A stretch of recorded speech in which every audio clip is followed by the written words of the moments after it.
Standing by. Complete.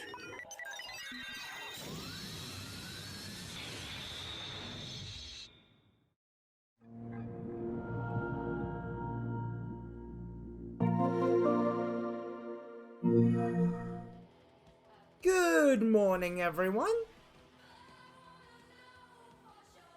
Well, it is very early in the morning. But I hope you all are doing very well this very early morning. I mean, I'm doing pretty well, so there's that. But yeah, this is it, folks. It's big gaming event time. Oh boy, another big one. So yeah, I'm very excited about this. A little bit of an earlier start for the stream. I would have probably gone live at about 3:30, but I wanted to make sure my shit was all ready to go, and all is all ready to go. So yeah, but yeah, I hope you're doing pretty well, guys. I had a pretty good day yesterday. Nothing too special about it, so yeah. Yeah, I'm trying to keep things a little bit down because family doing stuff. Well, they're sleeping, but what do you expect? But yep, it is the Gamescom from Germany. So this is gonna be a fun one. I love Gamescom when it comes around. Gamescom is one of those events where it's like, it's just fun. Like, all these events tend to be fun, so I'm pretty excited about this, but yep, we're live reacting to Gamescom opening night live, because that's pretty much a yearly tradition for us. It's basically a tradition. But yeah, so what can we expect? That's the important question, and that's always been the question for these events. So what we thinking? Well, got a few ideas. And the first one, which is a pretty obvious one, is, oh, I don't know, X-Defiant.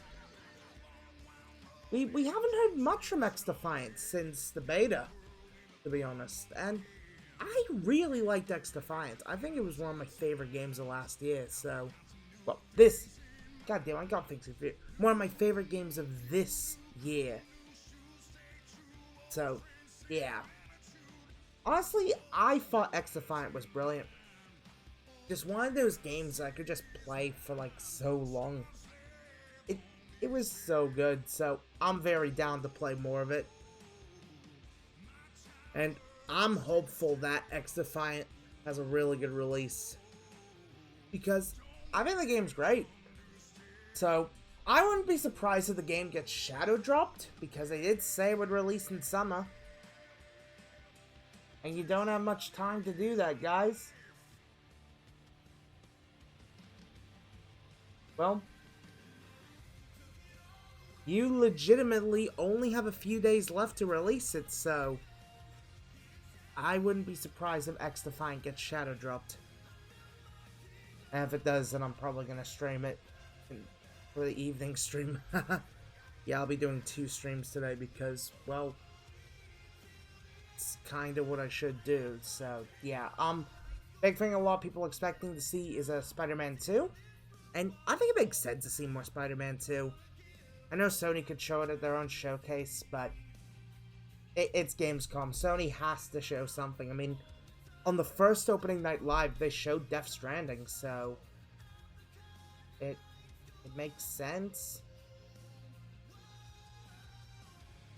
Sorry, force of habit. But yeah, honestly, I think we're gonna see something Spider-Man. I don't expect that much of a gameplay trailer, but I expect just something to tickle a fancy, something to be like, hey, Spider-Man's coming soon. So yeah, That's what I'm thinking. We will see some Spider-Man. I think as well, rumors have been going around of a parent... Hang on. Hang on a minute! I don't think my raid alert's showing up. Raid alert. Hello? Oh, here you are.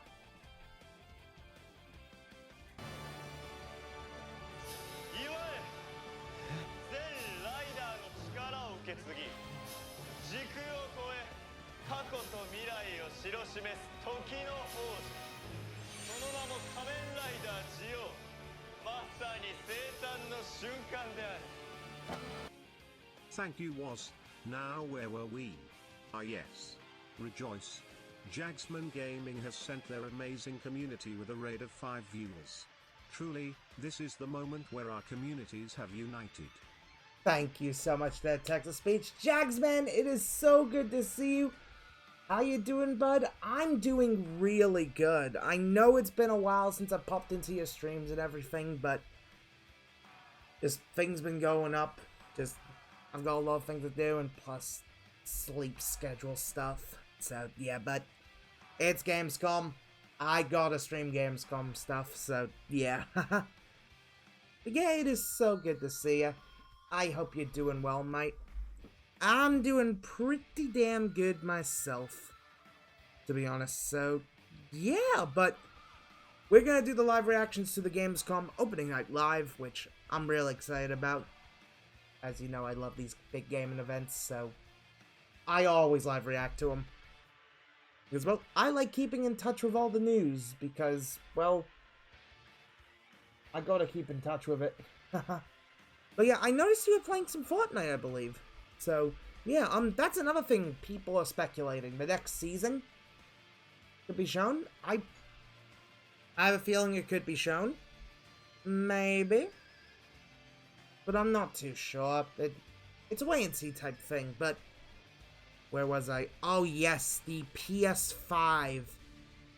So, apparently, rumors are going around about a PS5 Slim. And it's kind of expected that we will see it here during opening night live. We never really get hardware reveals at these events. We never do. It's just, it's so rare. But I feel like this could be the time to do one. Now feels like a really good time to do a hardware event. And I think you guys could probably agree with me on that. Now's a good time to reveal some new hardware. I mean, Atari's got something, which I'll mention that shortly, but yeah, I imagine we will see the PS5 Slim. Am I a fan of how it looks from the rumors? Not really. I do prefer the regular PS5, but I do kind of like the look of the new Slim model. I think it's cool. The disc drive at the top surface. I'm not a fan of the price being the same as the digital. Well, basically the same as the digital. Because it doesn't come with a disc drive. Unless you have to buy the disc drive separately. Yeah, I'm not a big fan of that. I'm just not. If you're gonna do a Slim, then lower the price even further. If Sony has... You know what? I'm gonna say it. Sony needs to price the PS5 Slim at $350 US. Now, I don't know how that equates to pounds or euros or Aussie dollar reduce, but if they can price it $350 USD for this digital only base, and then the $50 for the disc drive, then you've got something. You've got something there. I think $350 is kind of the right price to go for. Sony wouldn't do it, but I wouldn't be surprised if they did, because, what is it, the Series S is like 300, so 300 USD, so if it, you could really compete with that by doing that, maybe.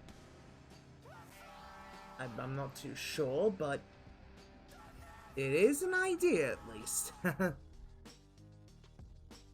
Another thing that I think... Yeah, I'll mention the Atari stuff now. I saw on Twitter... Well, the artist formerly known as Twitter. What is it? Atari, they've announced a new 2600 Plus, which is basically an Atari 2600. Well, 7800, but 2600 shell. But with HDMI and modern features sort of thing. I think it's cool. I mean, I don't know if you guys would find it cool, but I think it's neat, and it's probably something I might pick up, because I love me a bit of retro gaming. Like, that's always something I'm really passionate about, the retro stuff. So, honestly, I'm actually consider reaching out to PlayOn about a review unit, because I don't know, I feel like it's something I would like to get a review unit for. But that'll be something I'll message them about later. Probably when people are actually awake. What else? What else has been rumored or that I'm thinking could be here? Well, we know Mortal Kombat's gonna be there and Tekken's gonna be there. I heard rumors about the release date, so that is probably expected, but I'm not too sure. Mortal Kombat, we know it's coming pretty soon. I'm looking forward to MK1. I have my concerns with this being the first one under Discovery, and man, I really hate how Discovery's been doing everything, but you know, it is how it is, guys. It just is. It just is.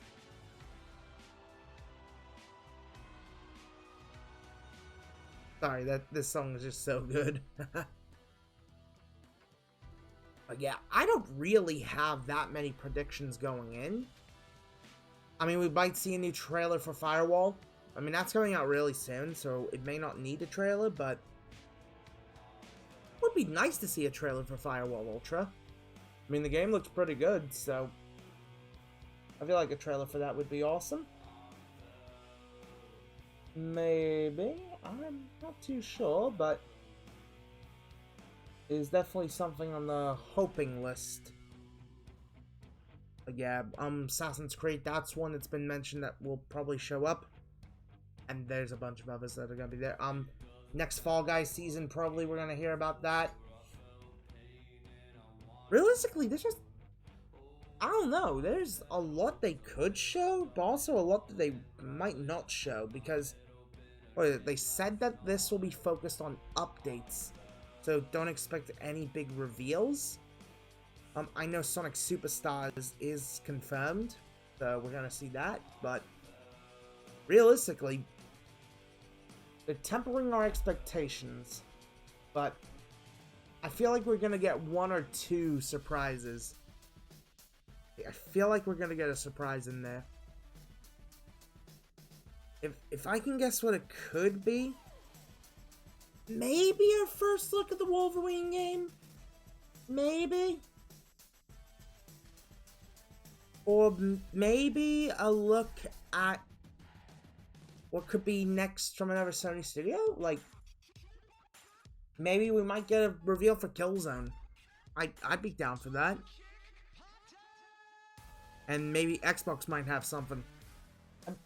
I legitimately don't know what Xbox could show. I mean, what are you guys thinking? What do you think they could show? Alright, I think I'm about to get ready for it, so let's get this going. And here we go. We got this all set. 1 minute 30 seconds. So not too long to go. Let me just adjust the volume here. Okay.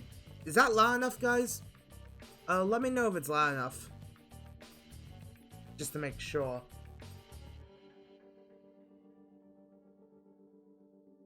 Yeah, I'm pretty keen for this. There's a lot of things that could be there, a lot of things that might not be there. So, yeah, just a wait and see. Right, pre-show's about to start.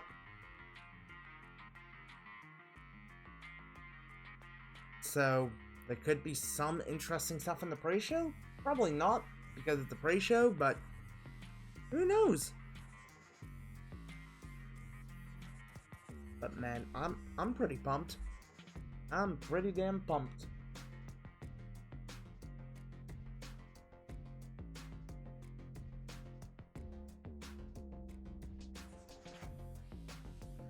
Man, this music is so good.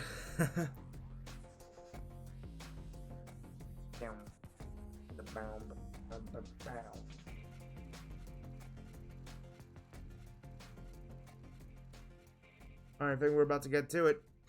So, let's get to it. 18 plus. Welcome to Thanks. the Gamescom Opening Night Live 2023 pre-show, coming to you from my couch. I brought in the cat bed back there. He's not going to show up. I'm Kyle Bossman. I'm your host for this pre-show. And I realize a confusing thing about this is that the Opening Night Live pre-show is not live. This is pre-recorded.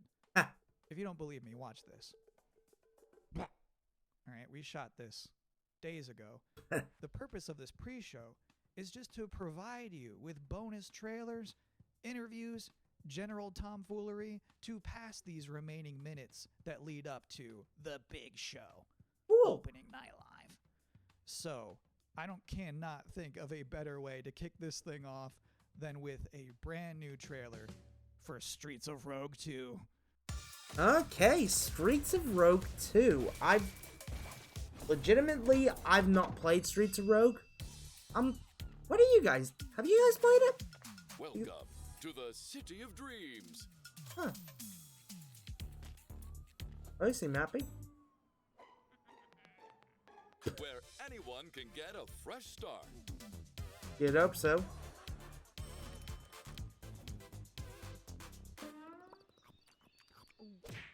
Where a corrupt president enjoys a bit too much power. Damn president.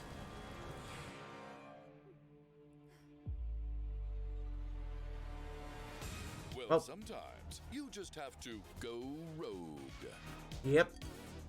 Time to fuck him up. Stupid president. What will you ever learn? But remember, there can only be one president. Welcome to the streets, where anything is possible. Oh, this is gonna be fun. This is reminding me a lot of Retro City Rampage. Sandbox, dialed up to 11. Ooh. Yeah, this is Retro City Rampage vibes. Be who you want. Write your own story. Okay. And you can do all of it with friends. Ooh, multiplayer. I like that. That makes things easier. You'd think. Yeah, have you guys played this? I'm not too sure, as I haven't checked this one out myself, but it looks rad. Streets of Rogue 2 is coming to Steam in 2024. Add the game to your wish list. Okay, thank you. What about Great Principal? to see you back. Now, for this next part of the pre-show, I was hoping to talk to you all about something incredibly boring. Yeah? Psych. Here's some more trailers. Okay. Take me forward, no matter the danger. Well, this seems horrifying. Some guy platforming. And fighting monsters.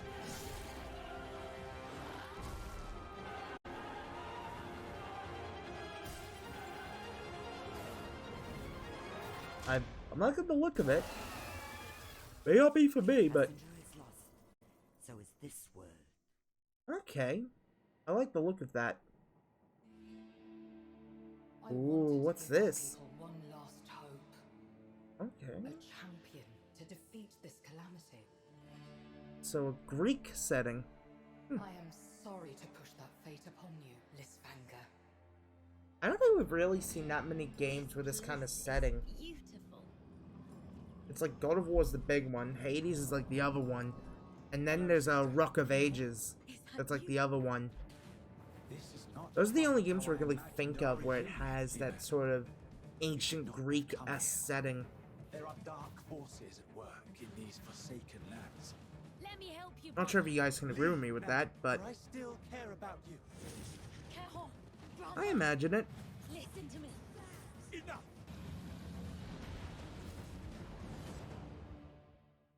Okay, Now, listen. I realize even this far into this show that you might think I'm just some guy who hijacked the broadcast, and I don't blame you. So to prove that this is all legitimate, here is the host of Gamescom Opening Night Live himself, Jeff Keighley. Hello, Sup? Kyle. Jeff, we're now minutes away from Opening Night Live beginning. What sort of huge announcements should we all be expecting to see? I think you can expect to see a lot of great games on stage. This is not a show driven by huge, shocking, surprise, one more thing announcements. When you really think of the history of ONL, we've always had kind of meteor looks at games that are announced in the show, and that's sort of continuing that tradition this year. There will be a few cool announcements throughout the show, but generally we're showing like a lot of really big games because this has been an amazing year for games, and the next 2 or 3 months is especially going to be insane with so many releases. So you will see new stuff on Call of Duty Modern Warfare 3, Oh god. Assassin's Creed Mirage, Alan Wake, so many other big games that are coming out later this year. But yeah, primarily focused, as Nintendo likes to say, primarily focused on, you know, announced games coming in Q4 or 3 or 4 or something like that. So yeah, I definitely would set your expectations that we are not going to shock and awe you with surprise announcements today. When Okay. you say meteor, though, that to me implies more than just a trailer. The good news is when you're not just announcing games, you can also showcase, you know, gameplay. And that's the constant battle always happens when people want some CG teaser for a game coming in 5 years. Yeah. But then they also want to see real gameplay and real games. And like, you're going to see 10 minutes of Modern Warfare 3 tonight. You're going to see God. gameplay on a bunch of other games. 10 minutes of trash. Real in-game footage because these games are close to release and almost finished. So that's kind of the advantage, is that I think we can go a little bit deeper on some games today. So actually, it's one of those things I miss about E3 was when they would just have like a long stage demo. It's just like, here's the game, we're playing it right now. Yes, and that's what, like, those old Call of Duty demos at E3 were always great, and we, you know, we can't do that stuff at Game Awards to do, you know, super long gameplay demos. And here, we definitely can show some raw footage. We have lots of trailers too, but yeah, I think hopefully people will see an in-depth look at some games that they're looking forward to. 20-30 games will all be there. It's a big show and lots of gameplay to see. Have a great time at the big show. Thanks, Kyle. Your show's a big deal, too. We love having you host the pre-show, and I'm excited to be on stage for Open Night Live in just a couple minutes. All right. Holy moly. Thanks, Jeff. That was a good interview. Yeah. Let's all take a minute to cool off now with another brand new trailer. Okay.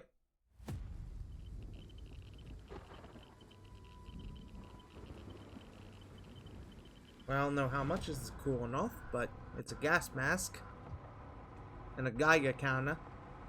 So, Stalker? That's my guess. If it's a post-apocalypse, then it must be Stalker. Right? Like, do you think? Oh, this is looking bad. Oh no! This isn't Stalker, this is something else.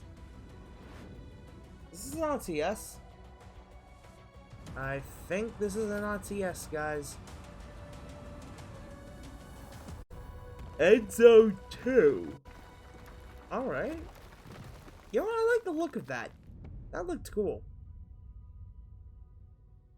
Okay, I'm curious. Thank you, Endzone 2. I've always said this. Any video game trailer with a bus in it is going to be good. You can't prove me wrong on that. And if you are just joining us, welcome to the Gamescom Opening Night Live pre-show, where we're just hanging out on my couch, The show watching before the some show. cool trailers and pre-taped interviews with Jeff Keighley. And we're not even halfway through all of the trailers I have to show you, so let's check out a couple more. Alright, what do we got? Ooh. look like a fucking tour guide? Oh, Bulletstorm. VR, huh? This coming to a PSVR 2? I'd hope so. This would be nice to play on PSVR.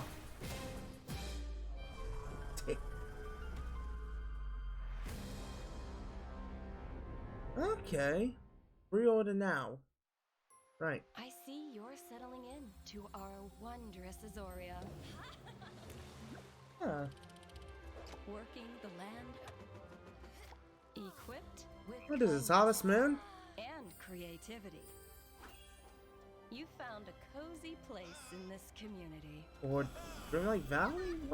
What is this? With companions by your side. I'm curious. Who knows what you'll accomplish? What are we thinking about this? Add a drop or two of magic. I'm not sure about Set this. off for adventure. Will you reveal the heart of our magical island? Okay. Pre-order now. That looked interesting. I'm so sorry. Those two trailers kind of blurred together for me. Which was the one where you killed that guy and then stuck up your middle finger at him? Bulletstorm. It was Bulletstorm VR. Got it. Thank you. Yeah. So this is my third time hosting the Gamescom Opening Night Live pre-show. Huh. And already we've developed a couple of traditions. One, general awkwardness. Huh. And then two, the top 10 reasons to look forward to Gamescom Opening Night Live 2023. Hell yeah. Number 10, there's just something nice about seeing a futuristic, shiny, reflective black stage with absolutely no streaks on it. Yeah. Number 9, Assassin's Creed Mirage. Oh yeah. Number 8, the big games you already know will be good. And then the number 7 reason to look forward to Gamescom Opening Night Live is the weird games you never heard of before. Ah, yes. I like those weird trailers. Those to me I tend like to be it too. slightly more interesting than the sure things. They're Number fun. 6, Sonic News. Jeff Ooh. Keighley is showing up to Gamescom Opening Night Live with Sonic News. Yep. News about Sonic the Hedgehog. And let me tell you, there's no way it's Sonic bad. Superstars is gonna be good. Whatever it is, it's not going to be bad news. This would probably be number 1 for me, but I'm trying to be objective with this list. Of Number course. 5, the raw thrill of a developer saying we can't wait to share more. Number 4, Hope so. Alan Wake 2. This Yes. game's coming out in October, and they haven't shown That'll be too great. much yet.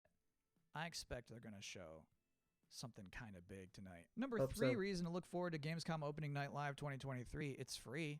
Number 2. Yep.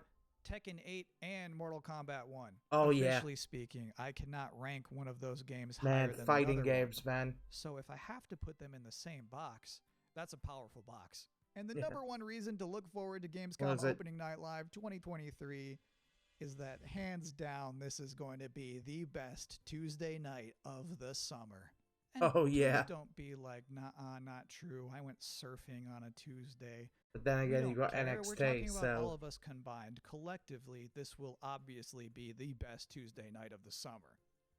yeah, Because they know how to party on a Tuesday in Cologne, trust me. you'd hope so. And do you know what else sounds like a party? The 7th Guest VR. Ooh, So let's watch a trailer for that. okay. This is based on a Old game man from the Stark 90s. Built a house and filled it with his toys. I Since never this played the came original about, Seventh Guest, so Their screams the only noise. I'm curious. Ooh, And what about the rumors? Eleanor, they're just that. They're rumors. Stauf has spent his fortune wisely. Never mind the smell. Bit Okay. dreary in here, don't you think? Burden. Maybe you've seen me on Broadway. Regrettably not. Oh, I'm bored. I'm going to the kitchen. Wait! We shouldn't go walking alone. This is a game. Nothing more. One of us is going to win that prize money. this is gonna be interesting. I say, every man for himself. And I hope this comes to PSVR too, because this feels like the kind of game I'd play. Apparently, there's more to this than I thought. No one came out that night. Not one was ever seen. But Old Man Stauff is waiting there. Crazy, sick, and mean. Oh, this is gonna be good. 7th guest. Oh, wait, it's on PSVR. Sweet. So one of my responsibilities as a pre-show host is to pop up in between scary games. If you have 2 scary games back to back, there's a big chance the audience could become unnerved and uncomfortable. So Yeah. I'm here now to give you a chance to catch your breath, provide a nice comforting voice with a nice comforting face. Thanks. And now you are appropriately comforted. Next, a scary game. Alright. From one to another. Okay, what do we got here? Well, the scary game. Ooh, scary. You got yourself your computer. A red door. Okay.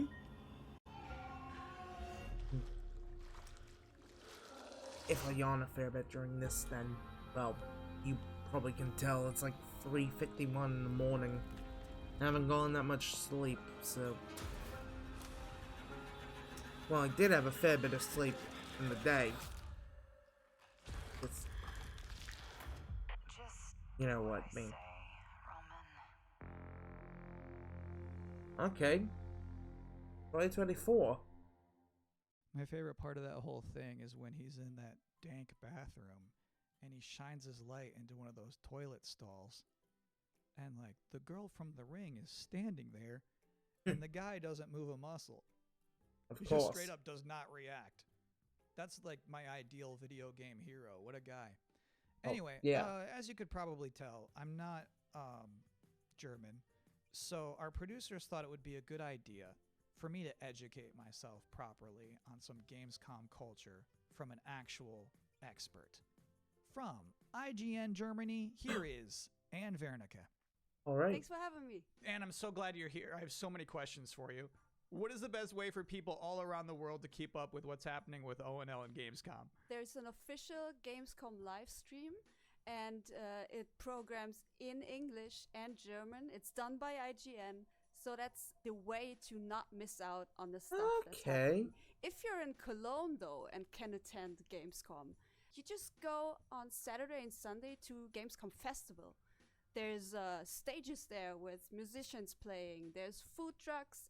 There's like human social games where you have to be like in a soccer table thing. It's fun stuff.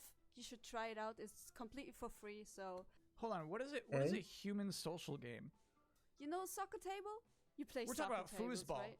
Foosball. Yeah, we call it foosball. Yeah. But in this case, you get stuffed into it. So you are like one of the soccer people in that table. You can't move. You just stand there, go left and right, and play soccer like that. Okay. That seems fun. What does Gamescom mean to you personally? So 13 years ago, I actually started my career in the industry at Gamescom as a trainee. I just got thrown in, and I was overwhelmed by everything, you know. And to this day, it's just awesome to be reminded of that, to go there and see all these people, and I can still talk to the devs I admire there. So to me, it's kind of a happy place. I have one last important question. It's a good medium for you. Sure. How do you say world premiere in German? It's actually Weltpremiere. Pretty I similar. think I could do that. Yeah, do it. Weltpremiere. Yeah, man, that's good. Okay. And thank you so much for helping me out today. Absolutely. Thank you for having me, Kyle. Have fun at Gamescom. Thank you. That All was right, fun. cool. Now I too am an expert. Please enjoy eine Weltpremiere. Whoa, what do we got here? I do not recognize these markings. They are old. Okay. This is one of the great Okay. of the age of myth. These people seem interested. This is no temple of Sigma. Sigma. Oh boy, this ain't gonna be good.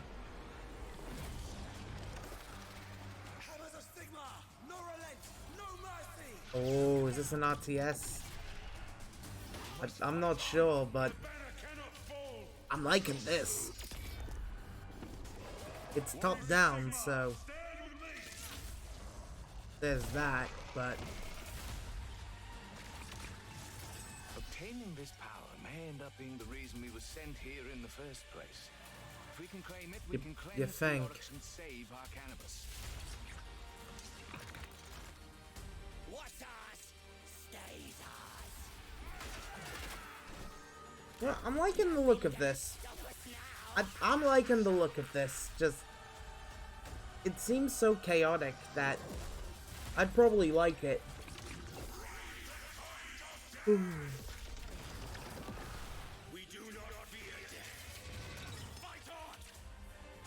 I feel like this is the kind of thing I'd play. Realms of Ruin. Okay. 17th of November. Frontier. Okay, I'll probably check that out. Oh, pre-alpha, what's this? Another war shooter.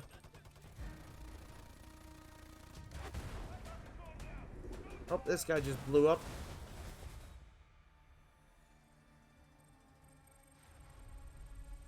Oh my. 35. We have formed a new breed of elite special forces. Is this Battlefield? We're better prepared to manage these latest threats to our global societies. No fear, no retreat. Well, I don't think it's Battlefield, but okay. You know what? Now you've interested me. I like a good futuristic setting.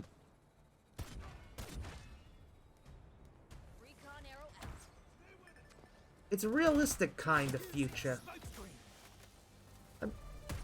I like the look of this. Just, it's a typical first-person shooter, sci-fi element.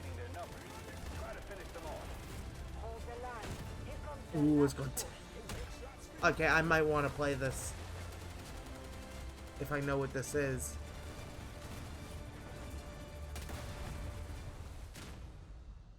Delta Force. Okay. I think I might pick that up. Welcome back to the Gamescom Opening Night Live 2023 pre-show, where the minutes are just flying by. Yeah. ONL is about to begin with Alan Wake 2, Good pick. Tekken 8, Sonic News, and things I was not permitted to talk about in the pre-show. So, this bad boy, this is about to wrap up. I have one last trailer for you. Here is Homeworld 3. Okay, Homeworld 3. My name is Imogen Sajet. My entire life has been study, analysis, planning. Today, the galaxy is burning. Well, what a surprise. Comms open. Attention all personnel. You've each just received Global warming, then? briefing. Nothing is redacted, because I want you to know what is at stake. We have been tasked with finishing Karen Sajet and the 5th Fleet's mission. Discover the source of the anomaly and the hyperspace attacks, and stop it once and for all. Okay. Another sci-fi shooter? I know we were expecting a simple shakedown cruise. Oh.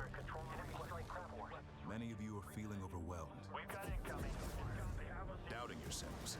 Oh, this is a space shooter. I have no doubt.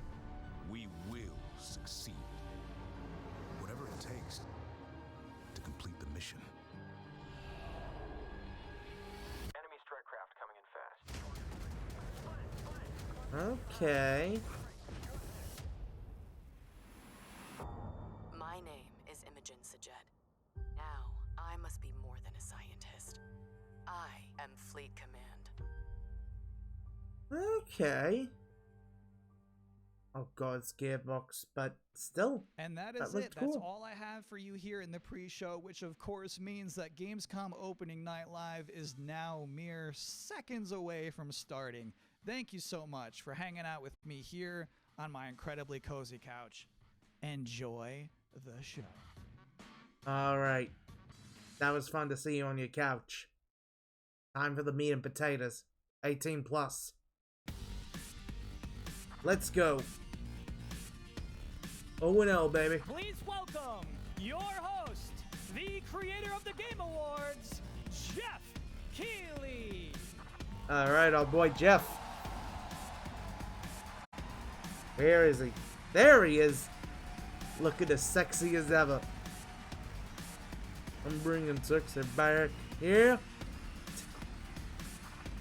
Come on, Jeff is a hunk. Hello, Germany, and hello, everyone watching live around the world. I am Jeff Keighley, and welcome to the world's biggest in-person video game event, Gamescom 2023. Oh, yeah. Well, eventually PAX will take that crown. PAX Australia. This right here is kind of still. like the opening ceremonies for Gamescom. It's a preview of this year's most anticipated games. We call it Opening Night Live. And over the next 2 hours, you'll get exclusive new looks at titles like Call of Duty Modern Warfare 3, Boo. Alan Wake 2, Yay. Assassin's Creed Mirage, Yay. and Mortal Kombat 1. Yes. But first, we're going to kick things off with the first new franchise in more than 2 decades from a legendary game studio. Huh? And to help us step into the vast world of Starfield, please join me in welcoming the composer of the game, Inan Zur, for a very special performance. Maestro. Alright, we got some Starfield. Okay.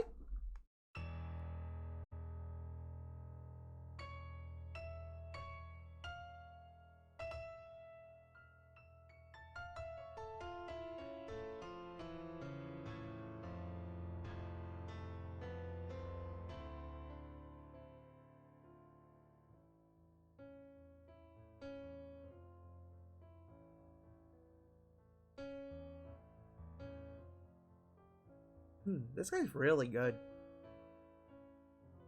Really good piano.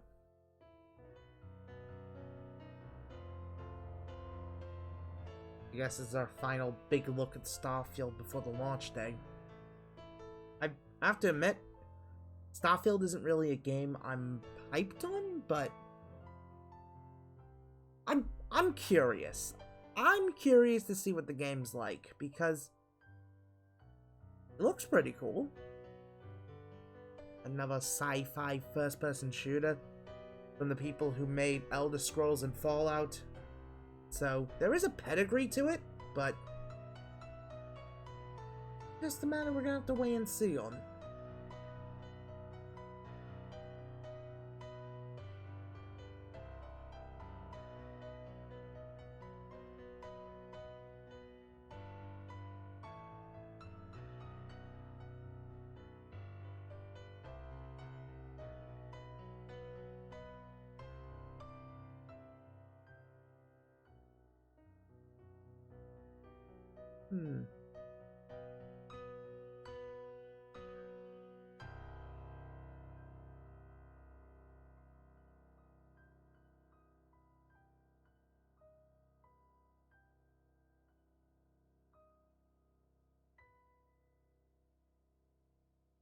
Wait for it. Ooh, trailer. I like his piano, though. It's a damn good piano. It's Roland. An astronaut.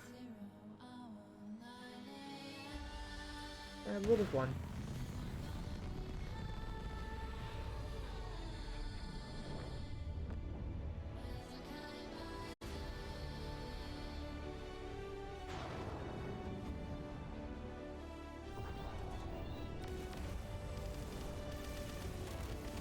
Oh. Now we got the battle.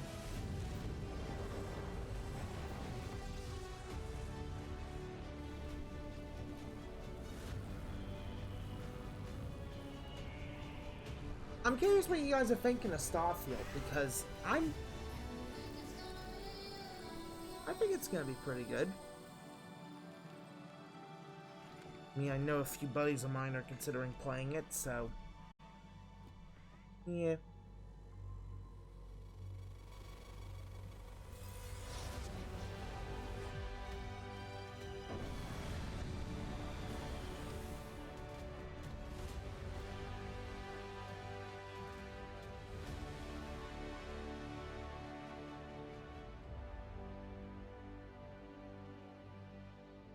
That is a stunning cinematic trailer. Wow. That was pretty neat. Definitely can't wait Starfield to give is it a go. ever so close, and Inan, thank you so much for that spectacular performance. Really appreciate you coming all the way for this. Hell yeah. It's true, in just over a week, fans will start to play Starfield in early access on Xbox and PC. While I've been lucky enough to start playing it, don't be jealous, I'm not allowed to say anything about it. Yes, exactly. All right, well, guys. Oh, okay. God. Thank you very much. Thank you very much, guys. Really disappointed. They're disappointed. I think we just had another. It's so disappointing. This is such a special night for so many developers. God It's damn, really we got a disappointing to see heel. someone, act that way. Boo! Right on with the show. What a We've got heel. A lot of great games to show you.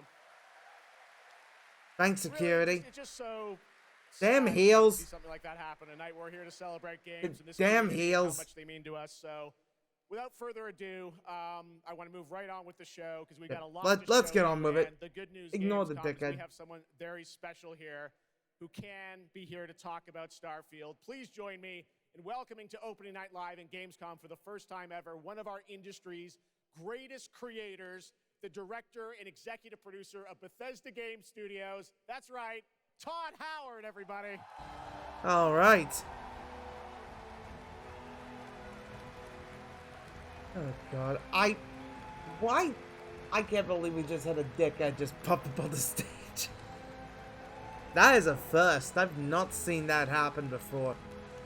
Well, last time that happened. Then again, there was the whole Game Award thing. Todd, thank you so much for coming all this way to Gamescom.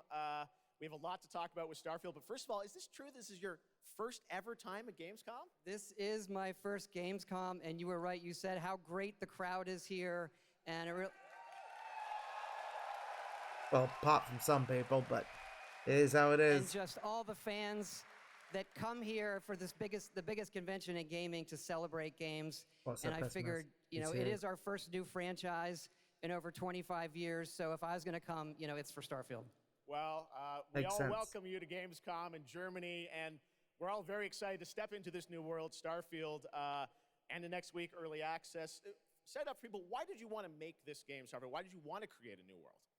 I think like a lot of gamers out there, we have dreamt of a game where we look to the skies and we can blast off into space and explore. We love to make games where we can explore these worlds. We've done like with the Elder Scrolls and the Fallout series, but we want to do something brand new where you could explore with complete freedom in the galaxy. It's a game we've always wanted to play that we think a lot of people wanted to play as well. It's kind of that dream game. Yeah, I wish I could talk about it, but it's quite an experience, and I know everyone here is very excited to jump in soon.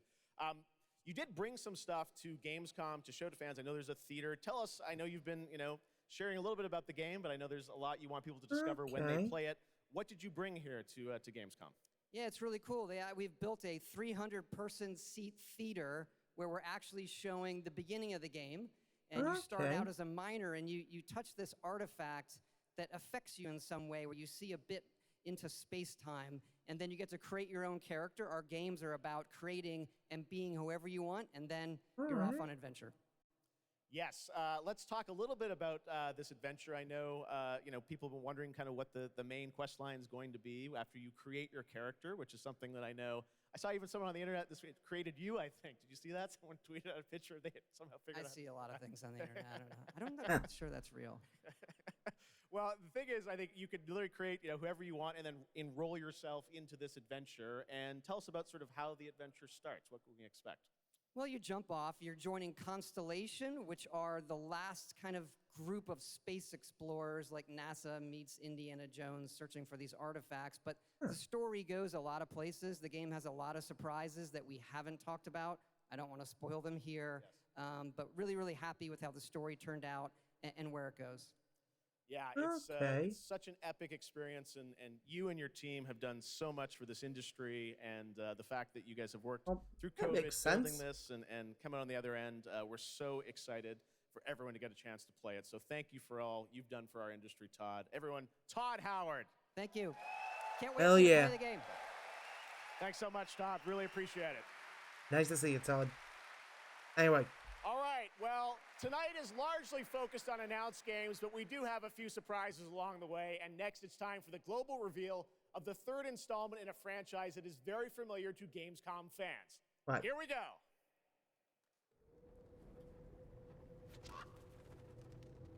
Oh, it's a third installment. Oh! Bandai Namco. Okay. Okay, Bandai Namco. I like the sounds of that. Superman. No. Are we seriously getting Little Nightmares free? Holy shit, I think we're getting Little Nightmares free. Okay. That is definitely a good pick. I never played Little Nightmares, but I've heard way too many good things about it, so it is on my radar.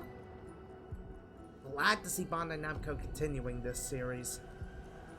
Like, Bandai Namco have been low-key one of the best developers around. Like, they just released so much good stuff. I mean, just like this year, we had Park Beyond released, and that was brilliant, so...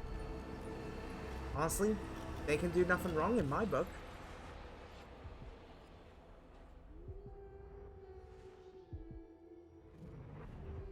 Little Nightmares free.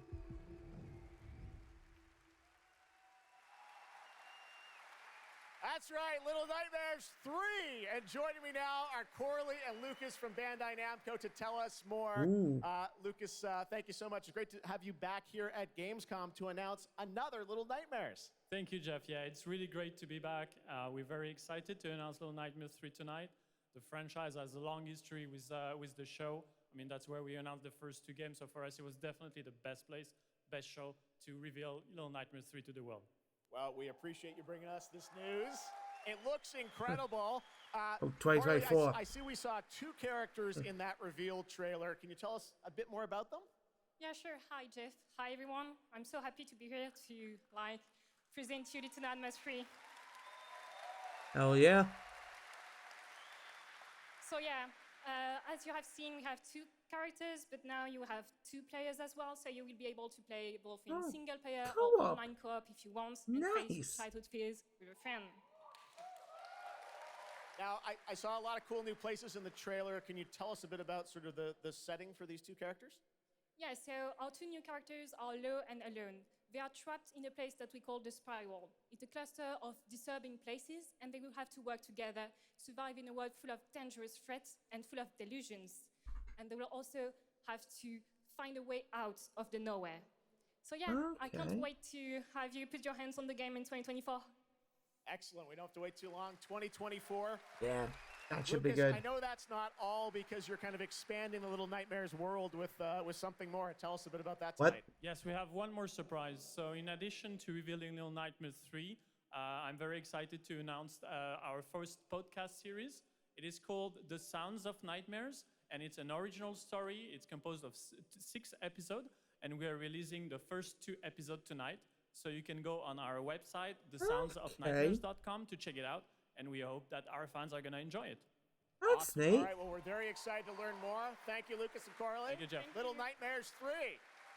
I know a friend who will like this, so... Next, it is rare when a new studio reveals footage that takes over the internet. That happened back in 2020 with the reveal of Black Myth Wukong from Game Science in China. Oh, yeah. Based on the classic 16th century Chinese novel Journey to the West, here is a brand new look at the gameplay of this incredible action RPG. Alright, another look at Wukong.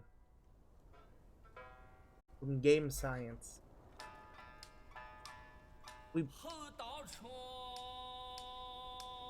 I thought it looked interesting. Probably not my kind of thing because it's a Souls-like, but it looks cool. Like, it definitely has that cool factor, just something about it. But I can tell, for me, it'll be like one of those games that just not my vibe, but hey, that's how it is sometimes, just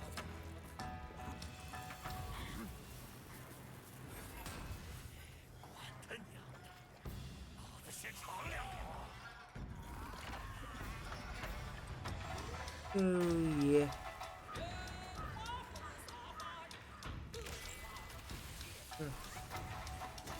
Well, this guy's definitely having himself a fight.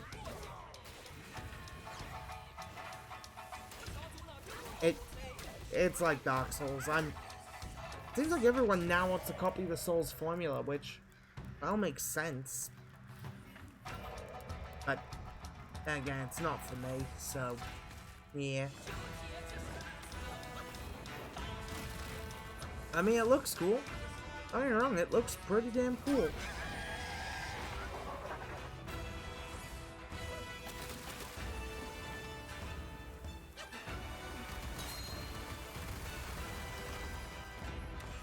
And this is just pretty damn looking good.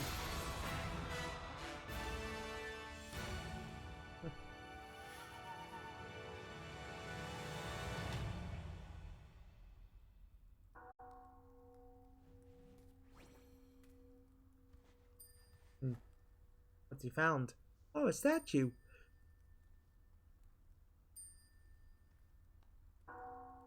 Good find. No date yet. The hell is this? Oh, this is an interesting transition.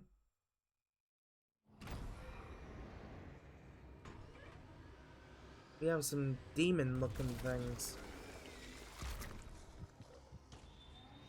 What are they doing?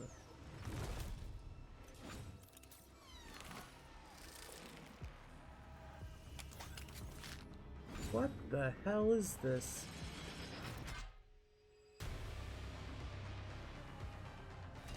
Is this like a Doom thing?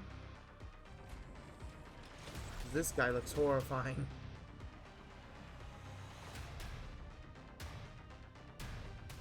God.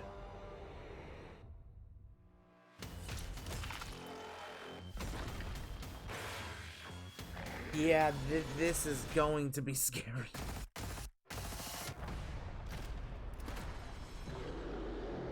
Killing floor 3. Okay. That's interesting. Oh, Game Pass. What you got? Woolaloo. Looks like we got finally the Age of Empires console port. Oh yeah. Finally.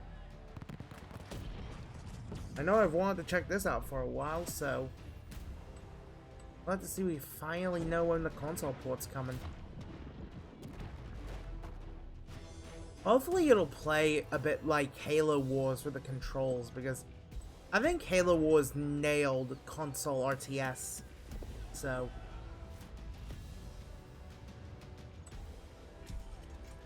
I think this is gonna play like Halo Wars.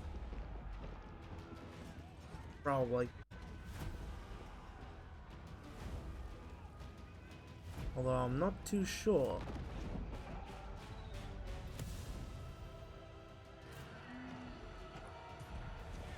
Ten Empires, huh? That's gonna be great. 4 campaigns. All the FMV glory.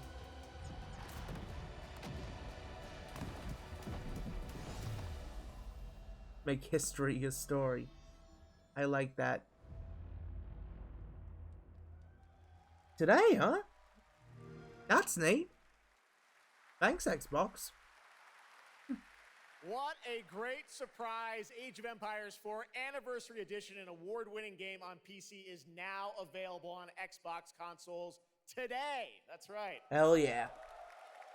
Probably gonna have to download that. Next up, we have something extremely special for you. We have one of the most iconic filmmakers of all time in the house. The director behind the legendary films such as 300, Man of Steel, and Army of the Dead. He's come all the way to Gamescom to talk about his new film, Rebel Moon, which is on Netflix December 22nd. Gamescom, please give a warm welcome to the one and only Zack Snyder. Hell yeah. I like Snyder. I think his movies are pretty damn good. I mean, come on. I think he's one of the best directors out there, so you know, I'm down to see what he has to say here. What you got for your movie? Zach, I know you had to come a bit of a ways to get here to Germany. Thanks for coming to Gamescom. Thanks for having me out, Jeff, and thanks, Gamescom. How you guys doing? Nice to hear from him. This is awesome. Wow, what a great crowd. It's insane. Now, I'm happy to hear. I know you've been a gamer for your whole life. Yeah, I've been a gamer, and I love the idea of coming to Gamescom. Was like that blew my mind, and so we were like, yeah, let's go check them out. And I thought I'd come over here, and this would be a great opportunity to talk about my new project, Rebel Moon.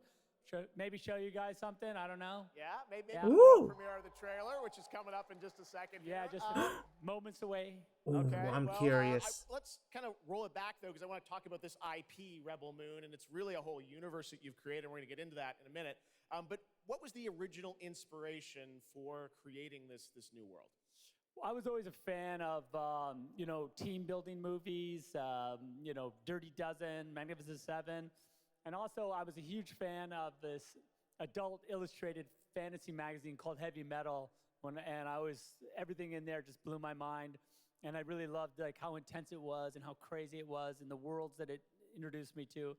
Okay. And so I thought, this is a chance. And my awesome partners at Netflix were like, go do it. And so I got a chance to make this movie.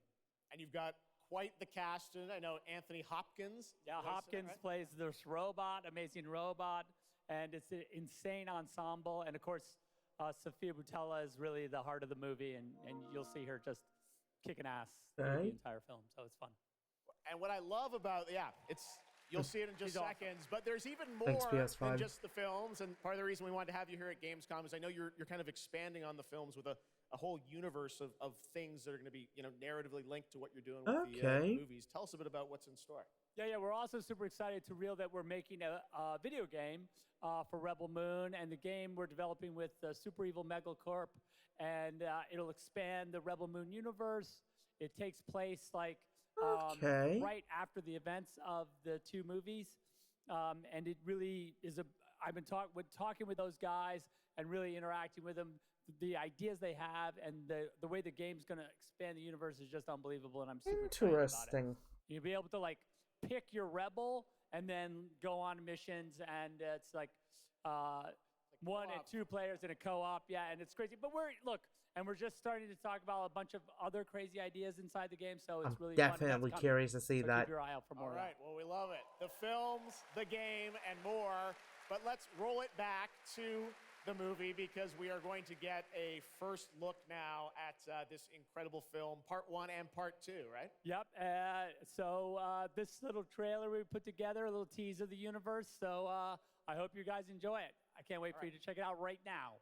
Let's check it out. The world premiere of the trailer for Rebel Moon. Zack Snyder, everybody. Thanks, guys.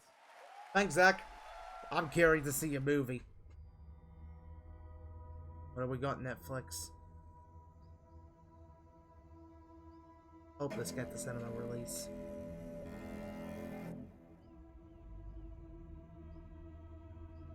Oh, wow. The story of the Princess Issa. Princess, huh? In myth, She was called the Redeemer. It was said this child would stop the madness of war. Okay. That she was to usher in a new age of peace and compassion. You'd hope so. I was given memories of a world I will never see. Loyalty to a king I cannot serve. And love for a child I could not save. Apparently what I heard was that this was originally going to be a Star Wars movie back in the day. But I'm liking the look of this. This looks to be my kind of movie. I was taught that love is weakness. I like a good action movie. This looks pretty good. There is a difference between justice and revenge. Okay. There is a price to pay for your defiance. I love the dark look. Just dark visuals are cool. One moment. I do love this part. Hold on. I don't want no trouble. We're not here to bring any. Are you ready? All this is gonna be good. You and I both know fear. Let's show them that we're not afraid. Let's show them we are more than the shackles that bind us.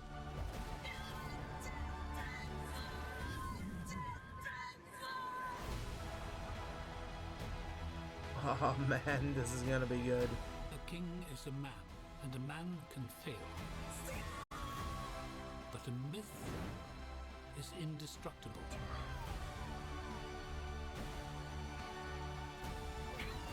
The time has come for all that you love. Protect each other and show them no mercy.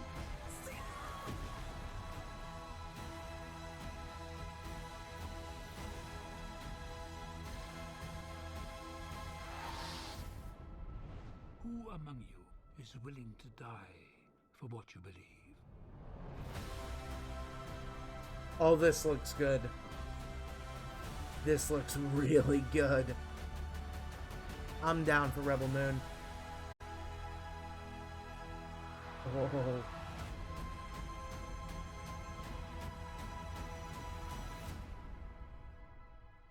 It's a two-parter.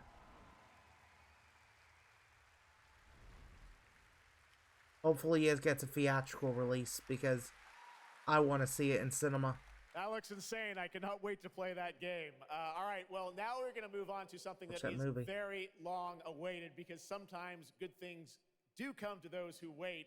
It's been a number of years since we last heard an update on Crimson Desert, the new open world action adventure from Pearl Abyss in South Korea. Ooh. Well, that changes tonight because the team has prepared a very special gameplay update trailer to share with the world first here at Gamescom. Enjoy. Crimson Desert. Okay. So it's a South Korean action game.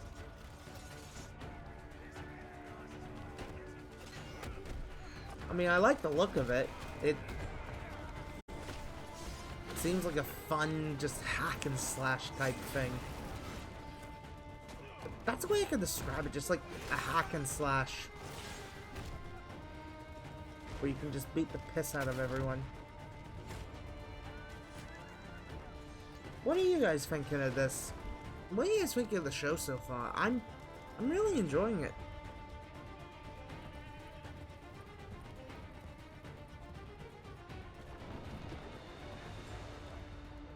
Like, I'm really enjoying it.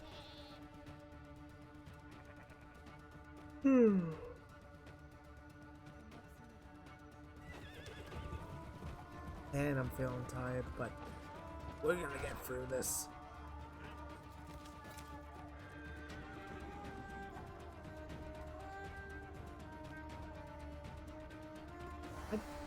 I'm liking the look. That's the way to say it. I like the look of this.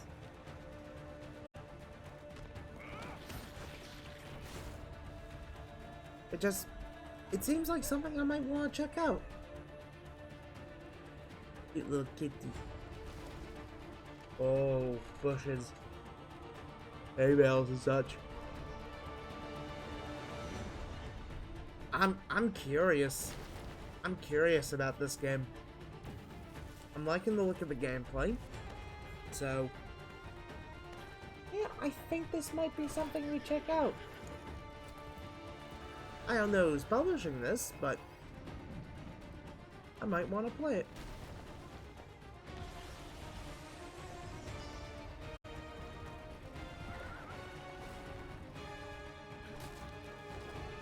Oh wow, that is impressive. Oh, big leap. Okay. Okay. Okay, this is interesting.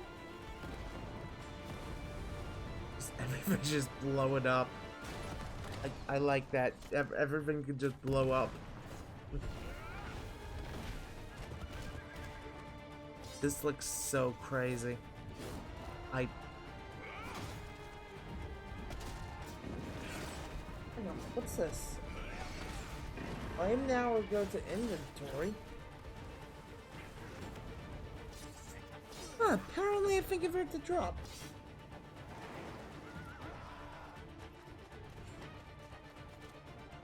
Huh. I think you guys might have drops. I don't know. I don't know if I've even got drops enabled, so. Huh. Crimson Desert. Hey, what's up, Gamescom? It's Ice-T. I've hooked up with my favorite game in the world, Payday, and I have my own special heist mission in Payday 3. And you know, I know a lot about heists in real life, all right? It launches September 21st. Here's a world premiere first look. All right, Okay, some Payday. So here's the deal. The components are kept in high-security cooling containers somewhere in the storage yard. The clock starts ticking as soon as the components are out in the open. So you need to haul ass to get them to the transport. Take too long, and they'll start to degrade and lose value. Now, do what you need to do to get ready. I'll see you on the other side. Okay, I've not played Payday before, but I know this is gonna be on Game Pass, and I know PlayOn is publishing this, so I'm probably gonna have to check this out.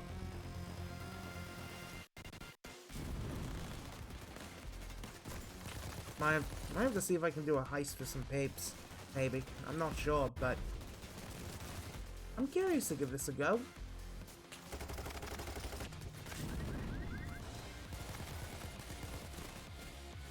Definitely curious to give this a go.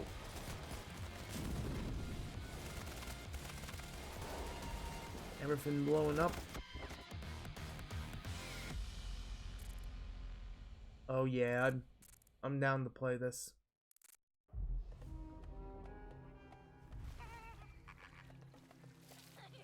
كم مضى منذ رحيلك عن بغداد؟ أعوام.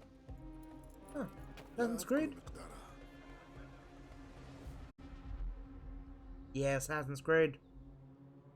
So what we got? كنت أعرف دائما أنني سأعود يوما ما. لقد عاد للتو من طنجة. كنا في المتجر وليدا. قضيت الكثير من طفولتي في هذه الشوارع. You know what? There's one thing I'd like to see return in Assassin's Creed. It's the multiplayer. I miss that so much. Like, the multiplayer from Black Flag was just so good. It was so damn good. كنا نتسلل إلى بيت الحكمة في صغرنا أنا وصديقتي نهاد.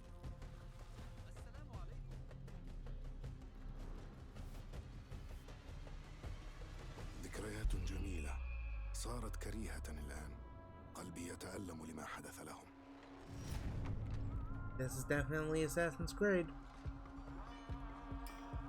I mean, I like a bit of Assassin's Creed. I just haven't played it that much. It's a game I don't really think of when it comes to games I would want to play. It's just there, chilling, doing its thing.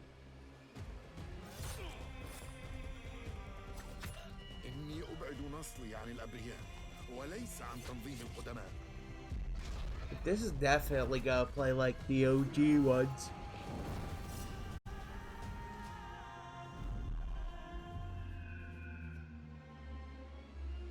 لننهي هذا الأمر.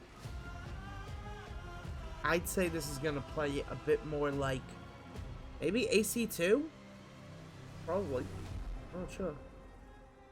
And October 5th. That's pretty soon. That is really soon. There you have it, Assassin's Creed Mirage, which marks a return to the Middle East for the series, offering an immersive and authentic experience featuring full Arabic voice acting, as you saw in that trailer. You can be transported to 9th century Baghdad when the game launches on October 5th. Big month in October for game releases. Yeah. Now I would like to introduce you to our co-host tonight for ONL. Please welcome Jasmine. Hello, Jasmine. Hello. Thank you, Jeff. Thanks for having me. And hello, everyone. I'm so excited to be with all the fans here at Gamescom this year. And I have the honor to be your guide for tonight for all those great things happening right here at Gamescom. Hell yeah. Well, this crowd's pumped. And if you can't join us in Cologne this year, don't worry. You never have to miss any of the events this week. Just go to Gamescom now to discover what the world's gaming industry has in store for you. And if you're ready to vote for your favorite games, then visit now.gamescom.global and cast your vote for this year's Gamescom Awards. The awards will be celebrated this Friday at 3 p.m. If you want to join the adventure and win pretty cool prizes in this year's Gamescom Epics, then go to the Epics section of Gamescom Now to play the text adventure of the show. Okay. You can also enjoy all-day coverage and tune in to Gamescom Studios broadcasts by IGN on Twitch or YouTube. Just join the conversation by using the hashtag Gamescom 2023 online. Plus, there will be more announcements from the largest indie area in the world in the Gamescom Awesome Indie Studios show tomorrow at 8 p.m. And later this week, tune in to the Gamescom Studios broadcast and check out the Gamescom Cosplay Awards live from Cologne, Germany on Sunday at 3 p.m. I highly recommended this section. So check out Gamescom Now for all those fantastic features. That's Thank you some cool so much, stuff. and back to you, Jeff. All right. Let's see what's Thank you, next. Jasmine. Well, now I'm joined by the one and only Harada-san, the creator of It's Tekken. and Michael, the producer of Tekken. It's Tekken time. You guys have come all this way from Japan to deliver something special to Gamescom. What do we got, Harada? そうですね、普段最近はずっとバトルシステムの話ばっかりしてるので、今日は皆さんのために、I'm very curious to see what you got. This Tekken 8's looking Up great. until now, we've been mostly showing off the battle mechanics and new gameplay, but today we have an all-new mode to show you today. はい、ですね、鉄拳はもちろん今回も、三島サーガを描いた、鉄拳のキャラクターの壮大なストーリーモードはあるんですけども、それ以外にですね、もう特に欧米では、失われてしまったアーケード体験の、ストーリーが体験できる、プレイヤー中心のですね、ストーリーモードっていうのを、最新の AI ラーニングシステムを使って、すごい臨場感のある、AI learning ニュー system. カマーまで楽しめるような、そういう新しいモードをちょっと、今日はお見せしたいなと思います。Of course, Tekken 8 will have the story mode covering the Mishima storyline and the arc that the players expect up until now. But this brand new mode is kind of the story that focuses on you as a player. And it covers the arcade scene, which is, a classical atmosphere that people our generation actually got to experience firsthand, but maybe some of the newer gamers out there haven't. So this will cover that. As you progress through that storyline, you'll experience some all-new gameplay that actually has some AI kind of infused learning aspects to it. And it's really exciting, and we hope that you'll enjoy it. All right, well, let's take a look at the brand new trailer for Tekken 8. Thanks, guys. All right, we got a new mode. I'm curious. Of course, we've got the Mishima story. Now we have this arcade mode. Going somewhere? Oh, King. Of course, I'll be playing as King, because King is the GOAT.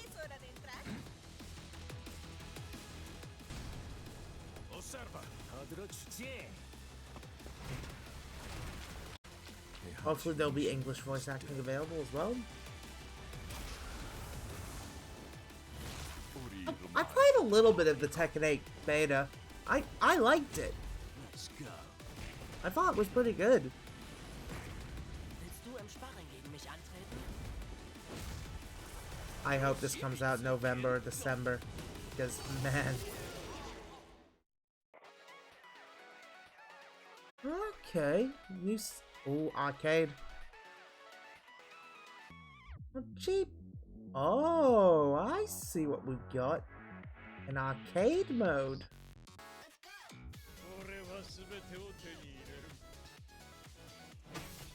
Oh, customization's back. Hope we get the return of the New Japan stuff, because I want Okada King back.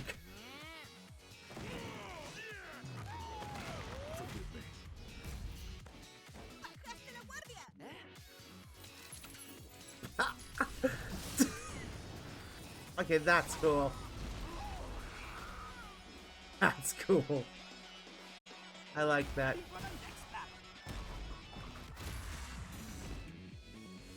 Oh, this is gonna be fun.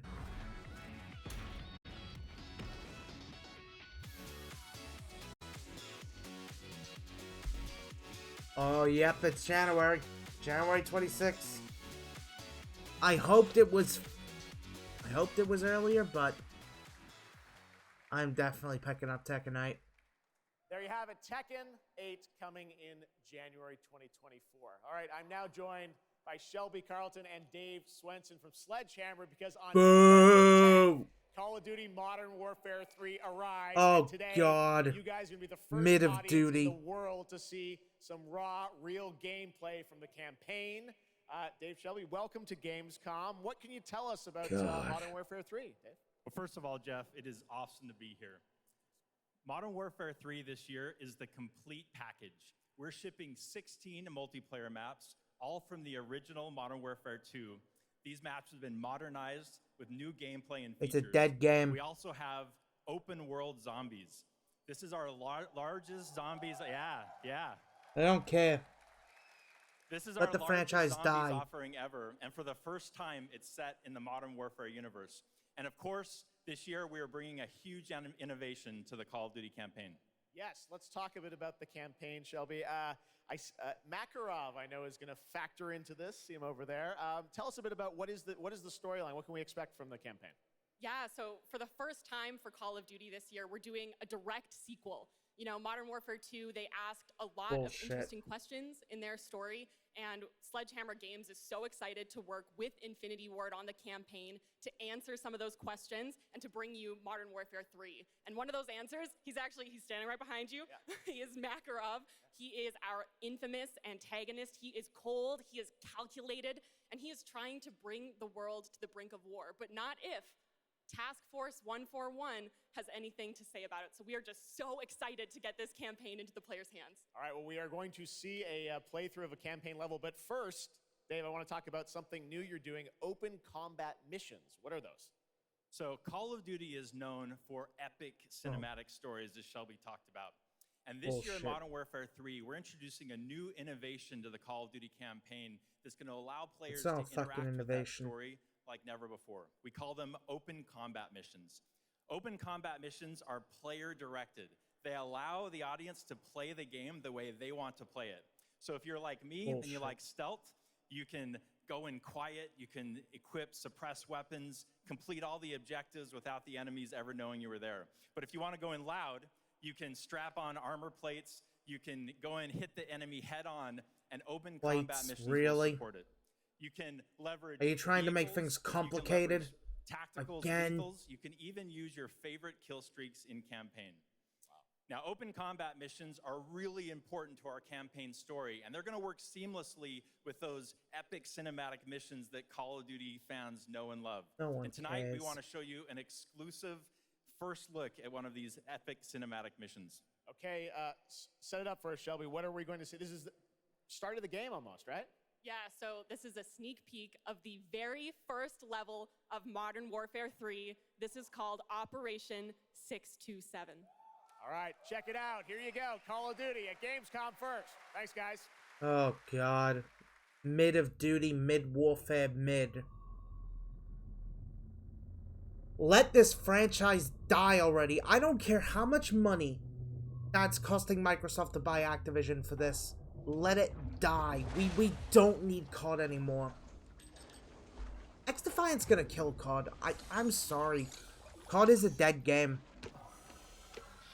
It hasn't been good since Ghosts. I'm sorry. COD isn't fucking relevant anymore, and I don't get why Microsoft's buying Activision for COD. It's a dead franchise. Just kill it. I'd rather have Soldier of Fortune back than this shit. I'm just so tired of COD. Nothing could save it to me. I'm sorry. I'll always bitch about COD. And you guys know this. You guys will understand me for this, but I just don't give a fuck about Call of Duty anymore. It just hasn't been good in a long time. And some people may be thinking, oh, it is. It's not. Stop trying to lie to yourselves, guys. Call of Duty isn't good anymore. I know I'm gonna piss off a lot of people saying it, but I don't care. It is how it is. Stay tight. Roger, no movement. It's the same old COD bullshit. Look at this. It's the same old shit. You come from the water. But this is just... This looks boring as fuck. Again. It's just the same old, same old. We've seen this kind of thing before. Hell, this just looks like the demo from, like, when the original Modern Warfare 3 came out, which looks to be a better game than this. I'm sorry. It just doesn't look that good.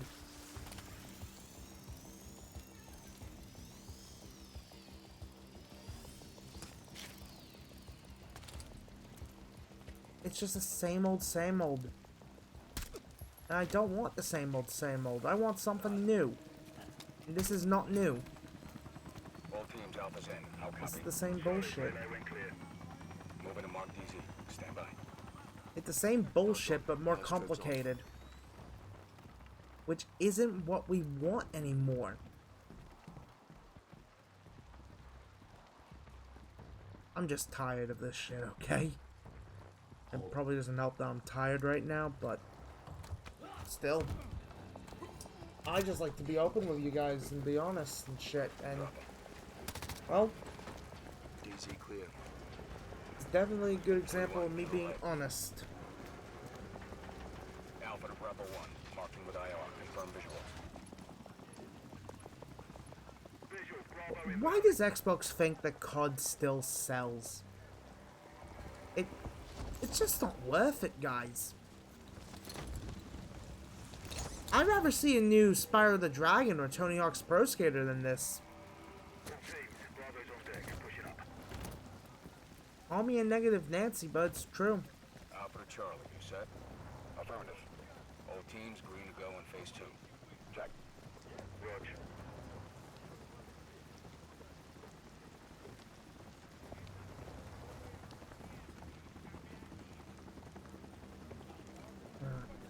Same old, same old.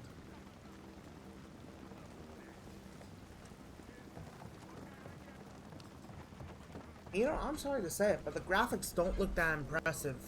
They just don't. It still just looks like COD. I think X Defiant has better graphics than this. And that's a free-to-play game. Southside. Call me an X Defiant stan all you want, but I think that game's way better than this shit. Odds off. Not even bringing back classic multiplayer maps can save it. Movement in the courtyard. Looks like a prisoner transfer. Not our guy. On me. Hold up here. All teams, Alpha's in position. Copy. Bravo set. Charlie, good to go. Roger. Fire in the hole. Stand by. 3, 2, 1. Execute.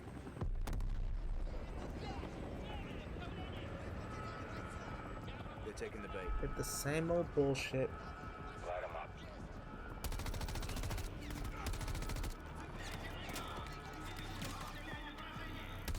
It's the same old COD. Same old shit, just different coat of paint. God, Activision. Stop trying to think that this shit sells. It doesn't.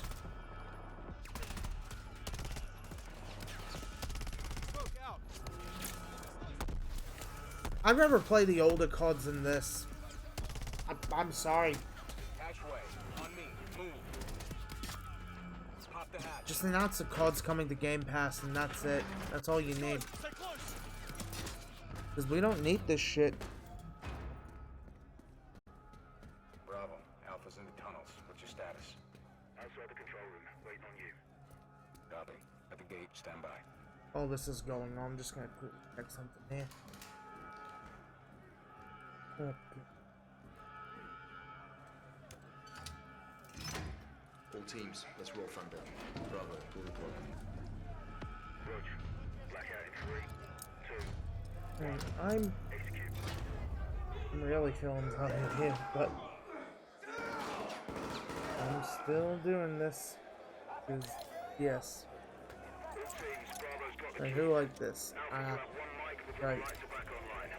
Copy, Bravo.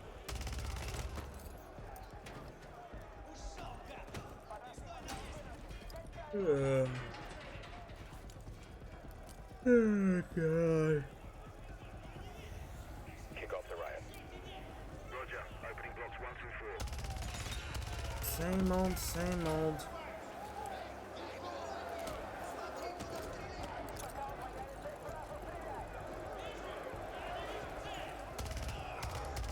I actually had a debate with like one of those COD fans on TikTok. Well, a bunch of them actually, where they're just bitching about what I think of Ghosts. I don't care what the COD fans think. Alpha 1 to Bravo 1. Open 55C. Check.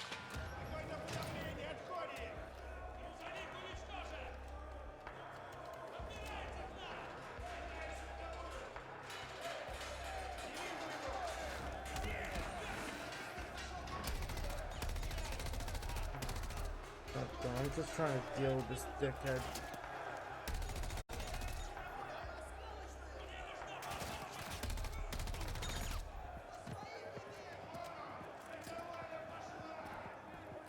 You know, I'm just gonna block this guy on TikTok. I don't need more dickheads in my comments and shit there.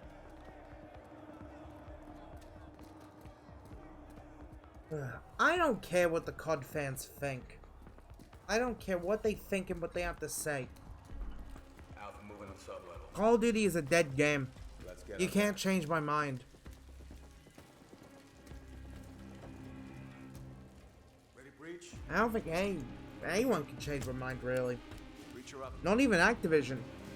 Because this just looks boring as fuck and not that exciting.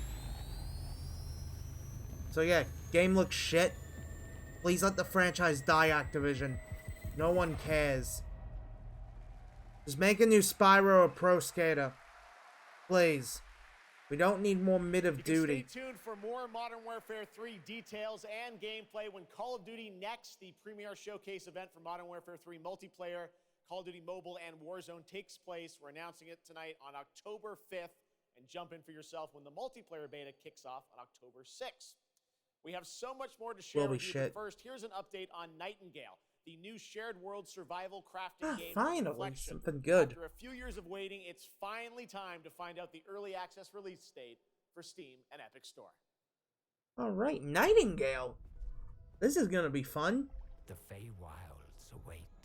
Finally, something good. Nightingale. Awaken your first portal and tread on towards that which is boundless, beyond the measurable.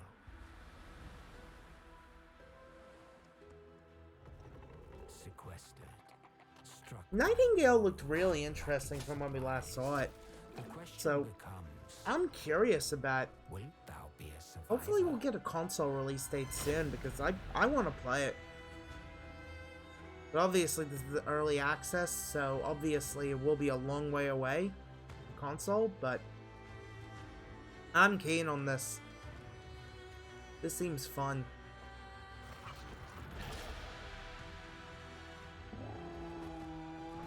Oh man, now you guys are seeing me happy again. After Ballfest 2023. Now we got some good shit. Realm cards will be necessary. This guy's big. So was that guy.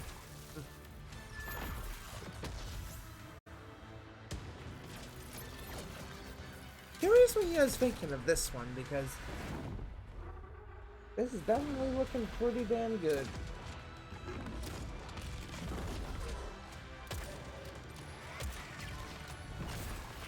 I'm liking the look of this.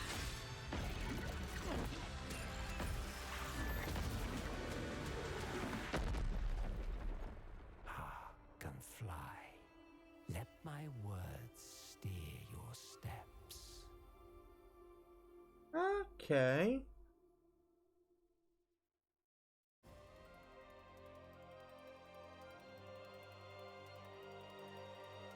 What we got there? There's some people climbing to something. Oh, side games.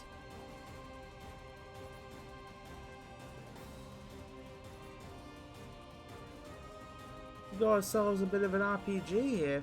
The astral realm is Lilith's home.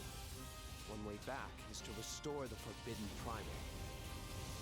She will utilize the power of the four primals and attempt to cast open the gates once more.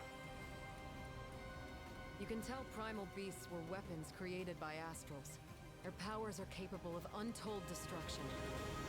Okay. Beast. Is that what you call primeval gods? I sense something, but I can't put a finger on what. That doesn't look right from up here. I think this is gonna be interesting. Something's blocking me. Definitely curious to check this out. Primeval god, I beg your forgiveness.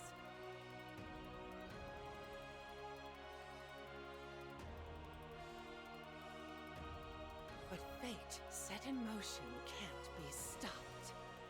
Deliver us. There's definitely a lot of stuff I'm curious on here, so I think it's safe to say I'm pretty impressed with this event. We've been through a lot together. Visited new islands, met new people. But you've always been there to protect me. I just wanted to say thank you. You'd hope so.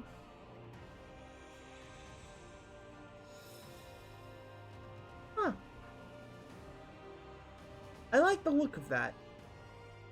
I have to pick that up on PS5 maybe.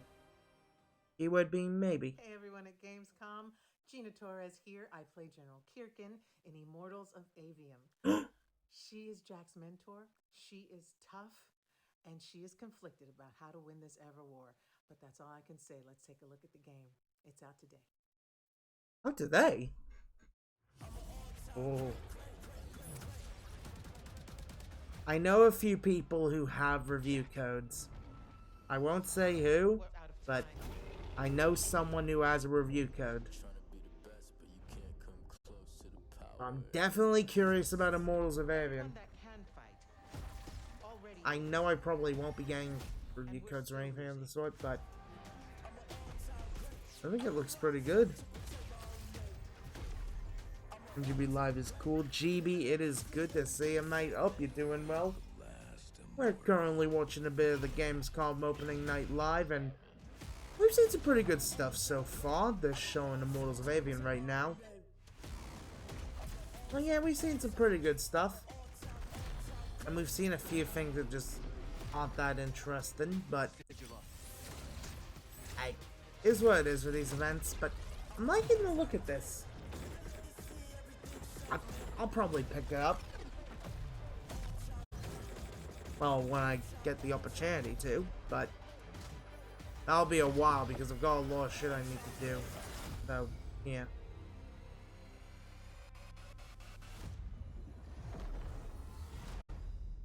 Definitely curious on Immortals of Avian. That was Immortals of Avium, which is out today. And next up, we're going to step into the world of the Hoyoverse. And I am here with Jenyu Lee, the producer of Zenless Zone Zero. Jenyu, welcome to Gamescom. It's great to have you here. Thank you. Yes. Fantastic. It's a great honor to have you here. We've been very excited to hear more about ZZZ, the next game from the Hoyoverse, in the Hoyoverse. Can you tell us a little about what you brought to Gamescom for this ARPG?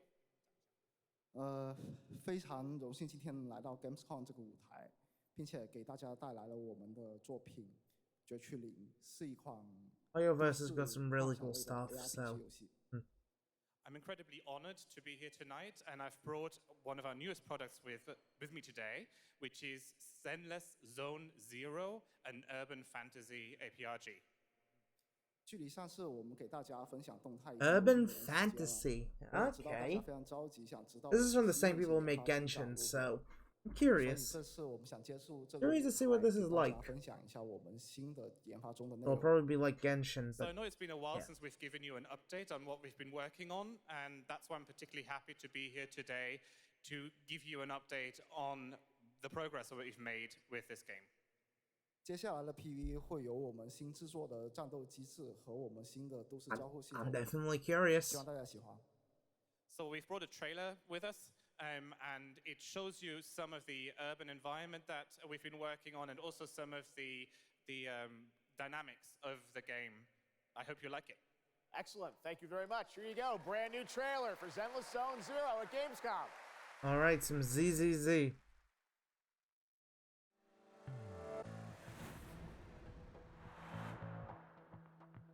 '23, huh? Okay. What kind of game is this going to be? That's the thing.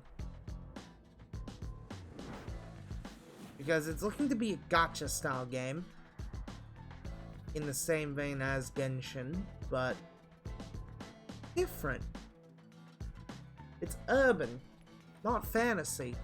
Or sci-fi like Honkai, so. Look at all these little arcade machines. Oh, a Mr. Driller type thing. Oh, Snake.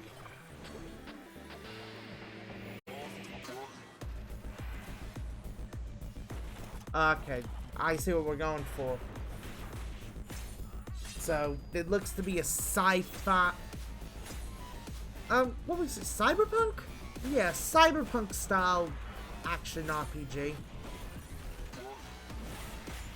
So basically Genshin, but Cyberpunk 2077 with a mix of Hi-Fi Rush. Yeah, I think it's gonna be the easiest way to say it.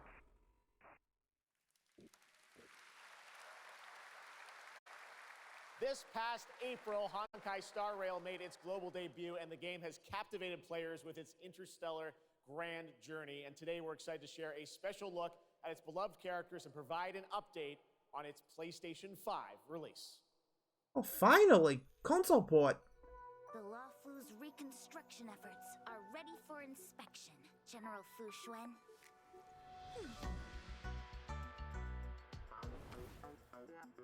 All right. The Commission Starsky Haven is back to full capacity. Allowing Jimmy Wen to serve as a military instructor was a wise decision.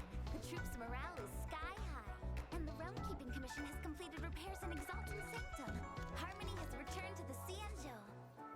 I don't remember Exalting Sanctum ever having one of these. Definitely curious about this. What manner of evil transported us here? Great work, General! General 1, Demon 0. I've not played this game before, so... Yeah.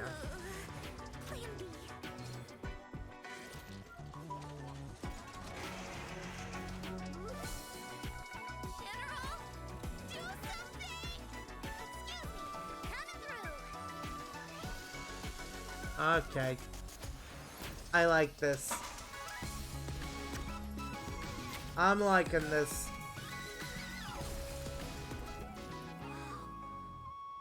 It's an emergency, Master Diviner.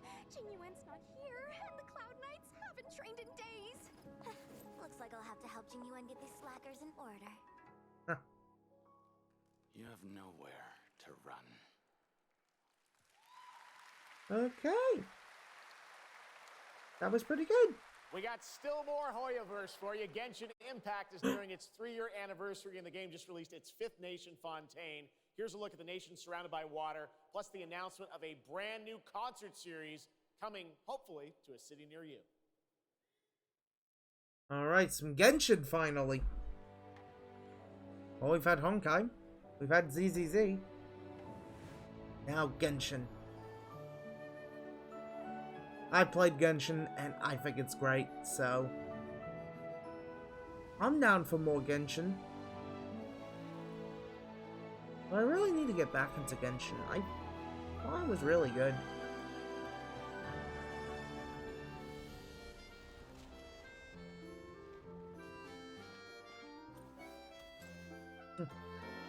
This is no time for distractions. Seriously, you have a great magician standing right here. I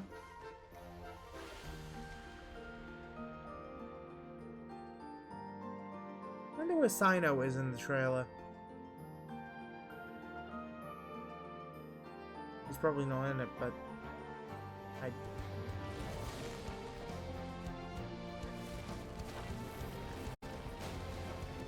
I'm loving the look of this.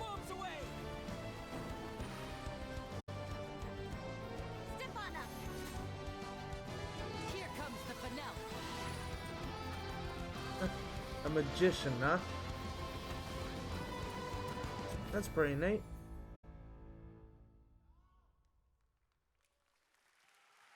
Okay, and there's a concert. Neat. This October, Lords of the Fallen releases an RPG adventure where he plays a Dark Crusader who can access a parallel dimension, the Umbral. Here is a first look at the brand new story trailer for Lords of the Fallen. Lords of the Fallen, huh? Never played it.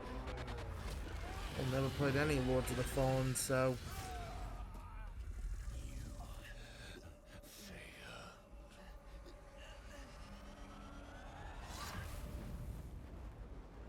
I look upon you with pity, my lost child.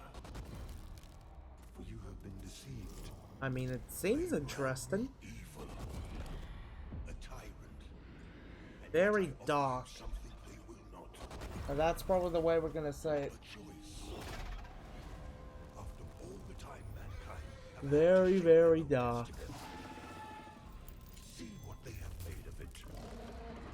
War, greed, hatred, suffering, chaos.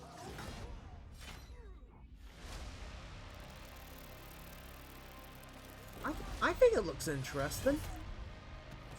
Probably not going to be my kind of thing, but I'm definitely curious.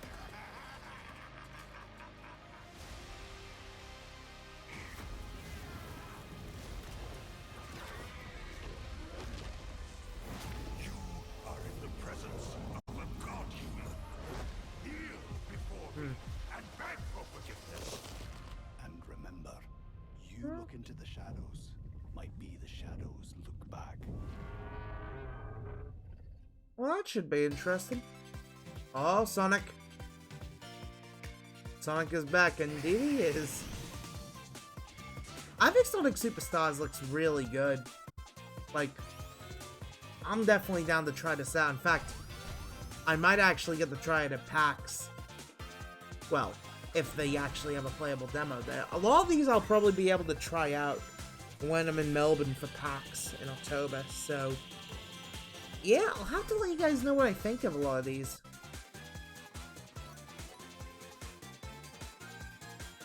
A battle mode, huh? Okay. That's neat. Gotta go fast. Well, obviously you gotta go fast. It's Sonic. Obviously you wanna go fast. October 17th. That's gonna be neat. You know. Thanks, Sega. Looks amazing. October is going to be a very busy month for new releases. And yes, there will be full 4-player co-op gameplay in Sonic Superstars. But that is not all the Sonic news we have for you tonight at Opening Night What do you Live. mean?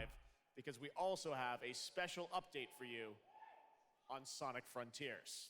Okay. More Frontiers. I need to get back into Frontiers. I think that game's great.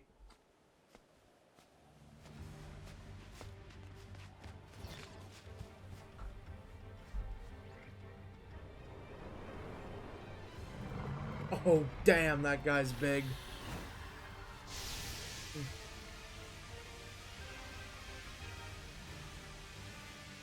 Will Super even be enough?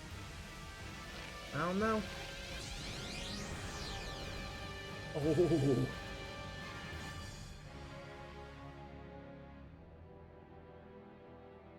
Okay. Story DLC. Hell yeah. That's neat. Hello again. It's so amazing being here at Gamescom with all the game devs, publishers, and of course, the fans. Hell yeah. Everybody's here. Gamescom is the world's largest video game event. Just check out this footage from last year. There are so many opportunities to celebrate games and connect with your fellow friends. Hell yeah. And earlier, I mentioned the Gamescom cosplay area where you can see amazing game-inspired costume, just like this. Oh, well, yeah. Now I'm here with Mochi Dragon, Rainbow Raven, Zaza, and Saphira. That's some good cosplay. Mochi Dragon, can you tell me how you choose a character to cosplay? For me, there are 3 things required in order to decide on a cosplay. The first thing is, do I like the game or the media where it's coming from? The second one is, do I enjoy the character design? And the third one is, does it have a little challenge in the cosplay making progress? Like sewing a corset like my princess has here, or imitating bone structure with foam. And what makes cosplay at Gamescom unique for you? For me, it's definitely being able to play all of these awesome games in cosplay at the booths of the developers, as well as talking to the producers of the indie games, like having first-hand conversations, and of course the cosplay village.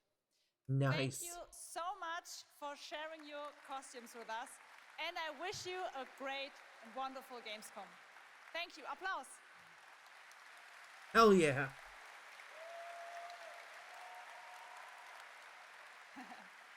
Before I go, I would like to tell you about the Gamescom event arena. Friday through Sunday, there will be live shows from this stage right here in this hall. Check out creators, gaming events, and esports competitions live from Cologne or tune in online. Join and follow us on Facebook, Instagram, TikTok, Twitter, Twitch, and be sure to use the Gamescom hashtag 2023. Oh, yeah. Thank you so much, and back to you, Jeff. All right. What's Thank next? you, Jasmine. It's great to have you here. All right, right now we've got a first look at the first Descendant, a next-generation action looter shooter from Nexon. The crossplay open beta is going to be held September 19th to 25th. Okay. The first descendant, huh? It's a looter shooter. We must follow the will of the ancestors. Accept your calling, descendant. Nexon. The descendants are risking their lives Right. for us, for Albion. Rise, my warriors! Another sci-fi shooter. Give your lives for Clippo! It's the Ironheart. But there's been a lot of sci-fi shooters being shown off here. Cool. I mean, don't get me wrong, I like a good sci-fi shooter, so This great place. yeah, I'm down for it. Despite their efforts, humanity is still at risk of extinction.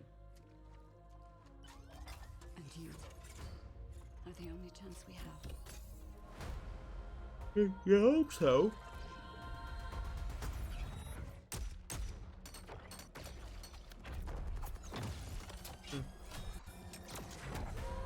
I'm definitely curious about this, though.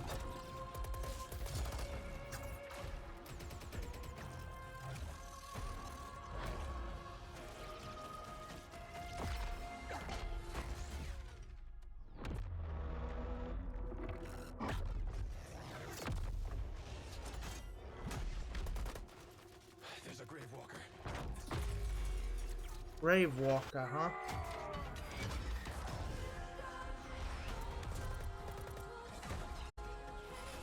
Huh.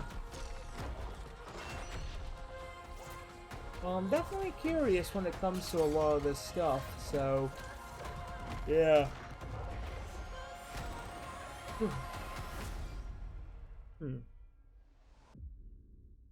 I like the look of it. Might be something I check out. I don't know. Hello? Hi. How's Surface World? Good. Everything's fine. Great. How are you? Hypnotica? Tired, but in a good way. Busy. That thing? Unitrench is still Unitrench. I'm worried about you. I heard there was a storm coming. I told you, I still need time. Time to what, Stan? Because as far as I can see, you're just treading water. We're upping the extraction rate. Maximum output. I don't expect you to understand. You're not the only one who's suffering. I need you with me here, now. I will be. I promise. Under the Waves. Okay. You're right there. Game On Pass? the verge of something special. Yeah, Flight Sim. Of being first into great unknowns. What is it for? Payday, yeah. Full Persona. Nice. That's a Texas Chainsaw.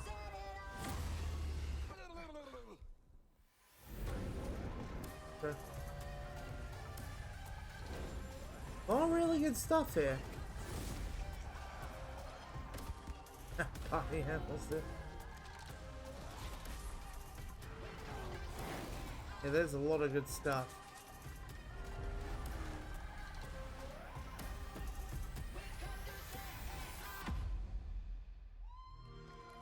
That was cool. Good lineup, guys. Joining me now, Troy Baker, Roger Clark, Julia Brown, the stars of Fort Solace, which is out today on PlayStation and PC. Guys, welcome to Gamescom. This is so fun. Tell us a bit about this project. What can you tell us about? Oh my God, look at these people. You guys are insane. Packed house. We've been able to talk about this game for a while. I think the thing that I'm most excited about is for people to explore these characters. At the core of this experience is unraveling the mystery of Fort Solace, and you're going to do that by discovering these characters and learning about their stories. And that's, as actors, that's something that we just want to throw ourselves into. And this is a game, Oh, I know Roger yeah. made, it's an independent game made by a pretty small team, right? 10 people, 2 years, 0 delays. We are very excited to share with you the world, Fort Solis today. Nice. It was a real joy to work on, and it's a joy to see what indie studios are capable of in this day and age. It's a real thrill. And an amazing cast for an independent game. Juliet, this is, we know you from a lot of great, film, television work. This game thing, how did you get involved in this project? Yeah, it's my first ever video game project, so I'm so excited. Thank you. And to get to work beside two of the best in the game world nonetheless. So I just had me. to watch these guys and learn.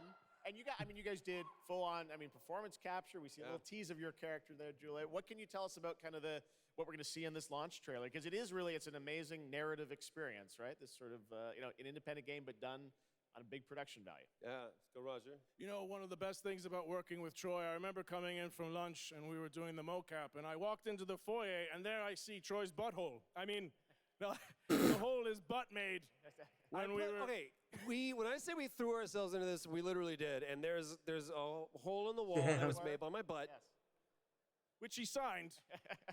And Juliet, I know it's a little mysterious what your role is in this game, right? But we have to play to find out. So I play Jessica Appleton, who's an engineer working on Fort Solis alongside Jack Leary. And they're going to have a night that they will never forget. Ooh, okay. It's a thrilling ride. Well, let's get a little tease of this. As I said, it's out today. Here is the launch trailer for Fort Solis. Thanks so much, guys. Our pleasure. Thank you, guys. Thank you. All right, Fort Solis. Definitely curious on this one. Small indie team involved. Jack Leary, senior engineer en route to Fort Solis, in the Planum Quadrant, responding to an alarm. Suspected power failure. Await further information. Recording submitted. All Is right. there no sign of security? No.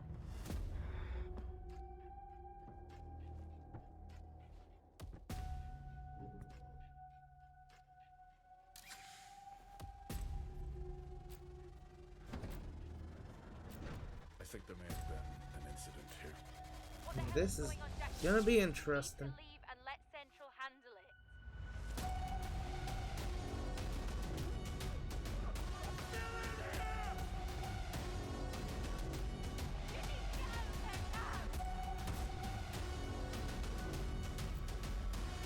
Definitely curious on this.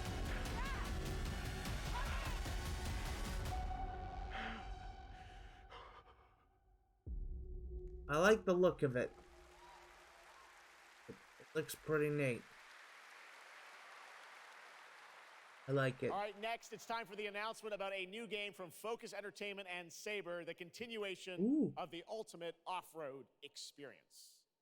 Ultimate off-road experience. What do you mean? Well, it's Saber and Focus. Behind all great discoveries lies a journey. One of anticipation and adaptation. Okay. Of struggle. Of hope. It's looking pretty nice. I like the look of this. Each step matters. For every obstacle, there's a solution.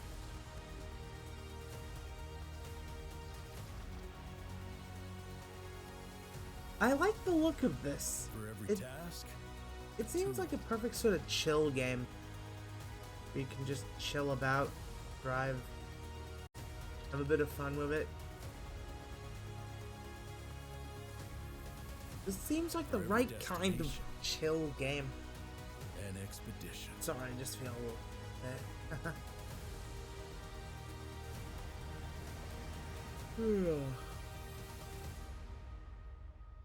bit. Expeditions. Oh, it's Mudrunner. Okay. That looked cool.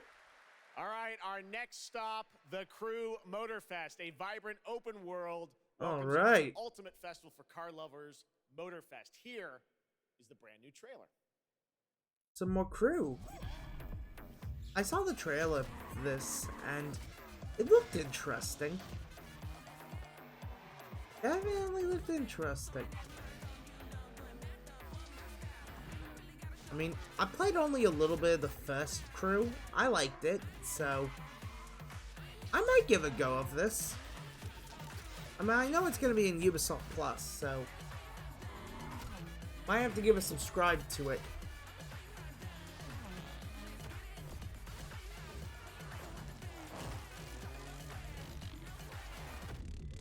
I don't have a Ubisoft Plus membership yet, so I'll get around to that soon.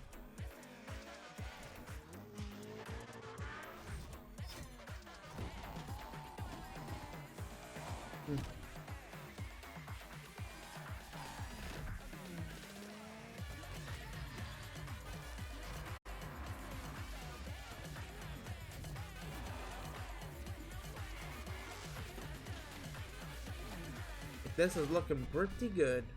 I'll tell you that much. September. Wow. Oh, September 14th to 17th? Okay. I have to give it a go then, guys. The Crew Motorfest comes out September 14th, and the brand new Lamborghini Revuelto is on the cover and playable. And we have a special ONL announcement for everyone watching between September 14th and 17th. A free trial will be available of the game, offering 5 hours of gameplay on all platforms for the Crew Motorfest. I have to get the free moving demo. on with CD Projekt Red gearing up for the release of the spy thriller expansion to Cyberpunk 2077 Phantom Liberty on September 26th. The studio is ready to share a new look at the wide range of overhauled mechanics coming to the game, and as you're about to see, a lot has changed. Let's check this out. Alright, let's take a look. Okay. Let's see what this is about. Let's go.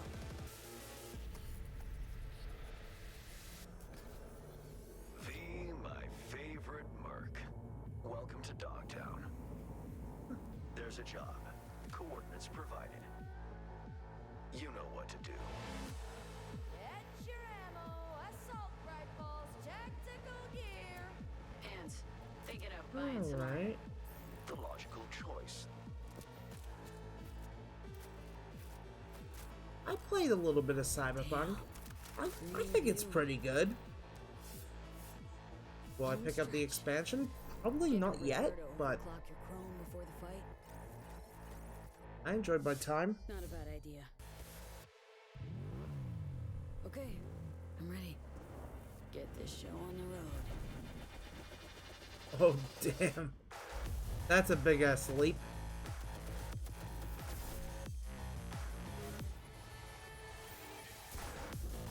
Okay. Okay.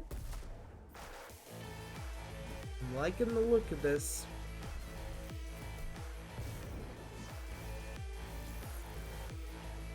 Definitely liking the look of this.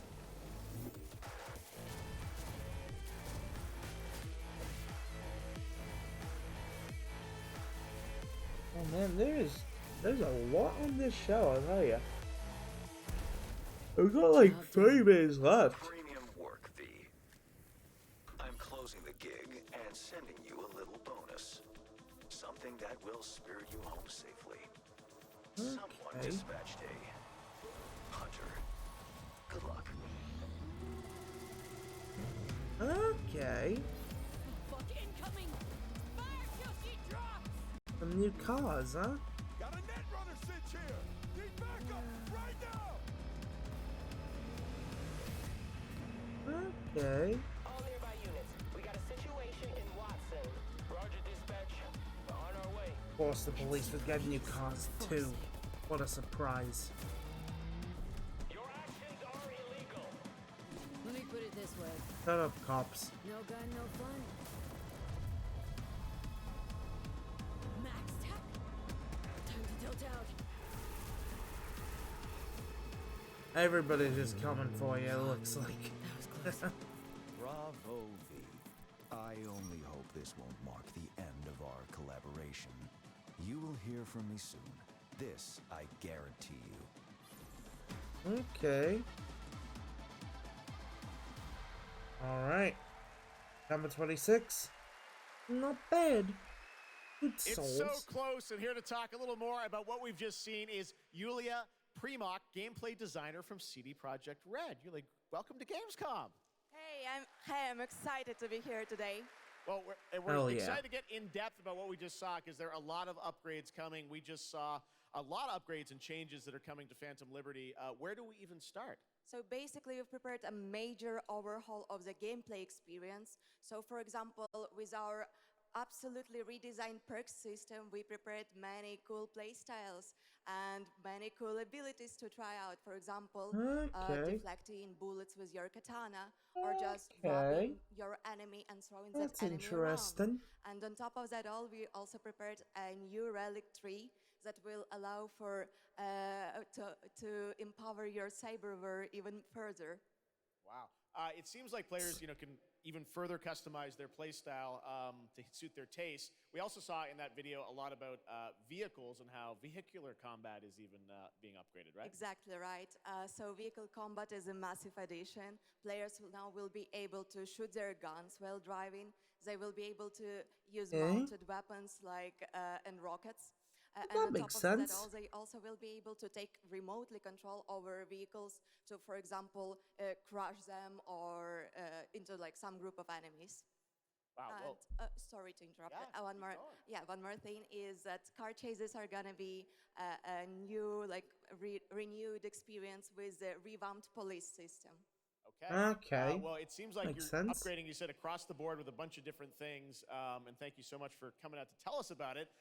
Like the trailer showed, I know you have something else to announce, though, that wasn't in the trailer, right? Exactly right. So I'm really happy to announce that a lot of what we've just seen in the trailer will also be coming to Cyberpunk base game for free for current-gen consoles and PC. Okay. 2.0 update. Exactly. All right. Well, I cannot wait to check it out next month. Thank you so much, Yulia, for joining us here at Gamescom. Yulia. That's neat. All right. Tonight, we've also got an update on the science fantasy strategy game Stormgate and a first look at one of the factions, the Infernal Hosts. Stormgate, huh? Stormgate is a spiritual successor to classic real-time strategy games like Warcraft 3 and StarCraft 2.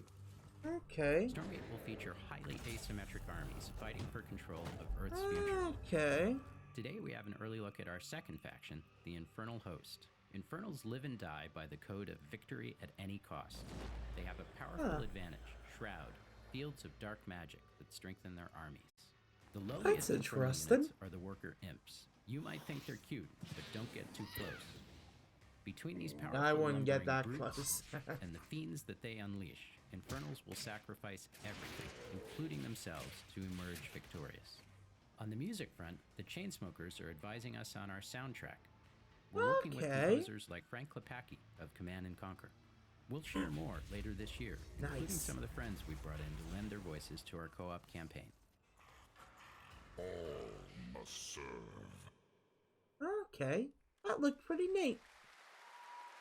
I like the look of that. Gamescom always strives to help our environment, and all of you can help make a change with a donation to the Gamescom Forest. Now to present Gamescom Green Studio of the Year, please join me in welcoming Lisa Pack from Playing for the Planet. Lisa? Okay. Gamescom Forest Every time I come to Gamescom, I am amazed by the scale of this event and impressed with how each year the team continues to make steps to make it more sustainable. This is being done through the Gamescom Goes Green initiative, as well as by partnering with us at Playing for the Planet. Through Playing for the Planet, the United Nations has been working with the games industry to inspire millions of players around the world to learn more about the environment and to take actions that benefit the planet. Okay. Whether you are a gamer, a head of a AAA studio, or an indie developer, all of us can and should play a part. What matters most is that you start somewhere and collaborate, because time is of the essence. And if we don't start now, then when? For those of you who play games, many of you are already raising the bar by asking game makers to step up and act on values that are important to you. Keep on asking, whether it's for more green content or greater energy efficiency, because your voice counts. For this year's Green Studio of the Year award, we have been looking for bold, system-changing, innovative, and creative ways to tackle the climate crisis, and all nominees this year have done an amazing job. The way we win on climate change is to stop emissions from happening in the first place, and that is exactly what this year's award winner is actively trying to do. Okay. The nominees for the Green Studio of the Year, based on companies that have submitted applications, are Frontier, Ubisoft, and Xbox. And this year's winner is Xbox. And here to accept the award is Phil Spencer, the head of Xbox. Phil himself is it? There he is! Our boy Phil! One Bill Phil! I'm accepting this award on behalf of an incredibly talented team at Xbox that has worked very hard to put tools in the hands of developers to allow them to see the impact of their code on the energy draw of the consoles. Hell yeah. We do this so that we can all play while we continue to make the world a more sustainable place. Thank you very much. Thanks, everyone. Thanks, Phil. Good to see you. Thanks for coming out. I like Phil. He's a good bloke. Congratulations to Phil and Xbox. Great to have that award in the show. Nice to see him. I'm now here with Judd Cobbler, the founder and CEO of 11th Hour Games. Judd, this is a big moment for you guys. ARPGs have had an incredible year, but you're an independent studio that has been building this game for a number of years, and we're excited to tell your story. So tell us a bit about The Last Epoch. Absolutely. So Jeff, thanks so much for having me. First off, before Last Epoch, I was not in the games industry. I was just a die-hard action RPG player that dreamt of creating a community-made action RPG. And with the help of our community and Kickstarter, we've been able to make that happen. And so in Last Epoch, every single skill in the game has its own transformative skill tree. We have 119 skills in the game so far, and we're adding more every single patch. We also have an awesome deterministic skill system, deep and interesting loot, and multiple in-game systems for endless playability. And Jeff, tonight we're excited to announce our newest class, the Rune Master. The Rune Master has a unique mechanic where he's able to invoke any of 40 different abilities with a single button press, making it super exciting and fun to experiment and find your perfect play style. And the Rune Master is going to be joining us September 7th and will be available to play here all week at Gamescom. Amazing. Oh, hell yeah. This is such a great story of this game. I encourage you to check it out. And right now, we've got a first look at the Rune Master. Thanks, Judd. Appreciate it. All right, the Rune Master. 5 years ago, Last Epoch was a community dream. What if we, the players, could band together to make the next great ARPG? What would that game look like? Lots of character classes to choose from. Every single skill would have its own build-defining skill tree. Reaching in-game would be just the beginning, and it would be updated for years so we could play forever.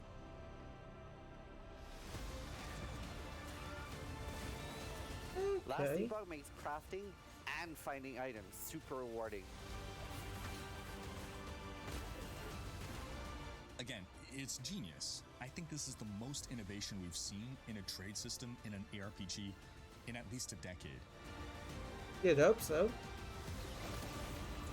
I like the look of this.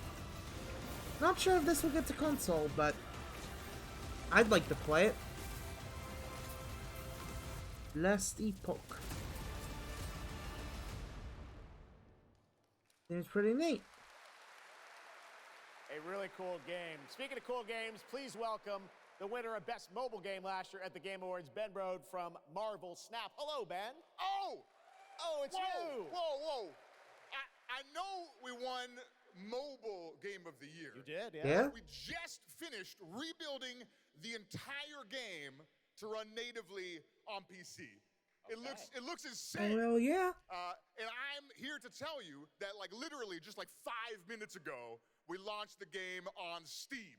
Okay, it's on Steam, rebuilt. Now. Yes, that's fantastic. Now, I know anyone actually watching the show on Twitch, if you watch more than 30 minutes of ONL tonight, there's a special Twitch drop, a Spider-Man variant for Marvel Snap. And right now, we've got an exclusive cinematic to show you from Snap. Check it out. Thanks, Ben. All right. Snap's out on PC. Hey, it's Ghost Rider. I've not played Marvel Snap before, but I think it looks fun. I might have to download it. I really hope the team could get out a console version. I mean, I know this game isn't really built for a console, but it would be so fun to have this on PS5, Series X, and Switch. Like, it would be nice to have another collectible card game on there, because everybody likes a good collectible card game. I'll tell you that much.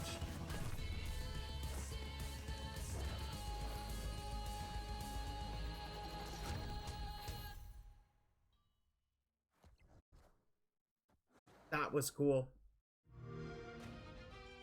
Oh, a piece of Game Pass. Ready to get out there? Why pick this one? I don't know. We have a lot to talk about.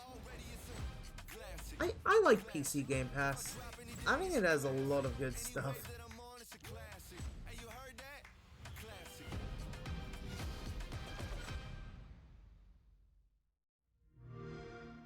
A lot of good stuff there.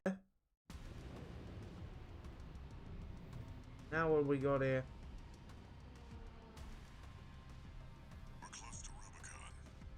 Oh, no, Namco.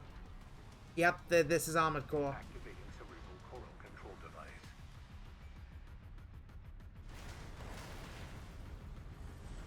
I've never played Armored Core, so has awakened. I may not request for this, but I think it looks cool. It's giant mechs. Everybody likes giant mechs. I mean, I like Tokusatsu. I like giant mechs. So a game involving giant mechs is always gonna be fun. You ready to climb the wall? You'd hope so. A call response from the generator. Why hide behind another's call sign? Watch out. Let's see how far they can fly on borrowed wings.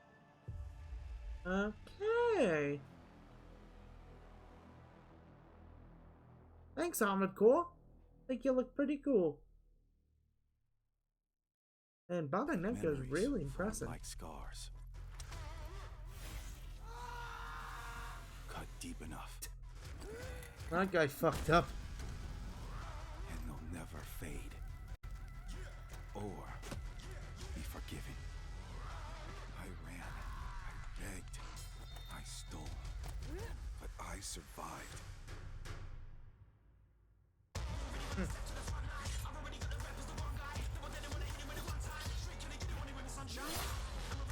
Okay, not sure what this is about, but this should be a bit interesting.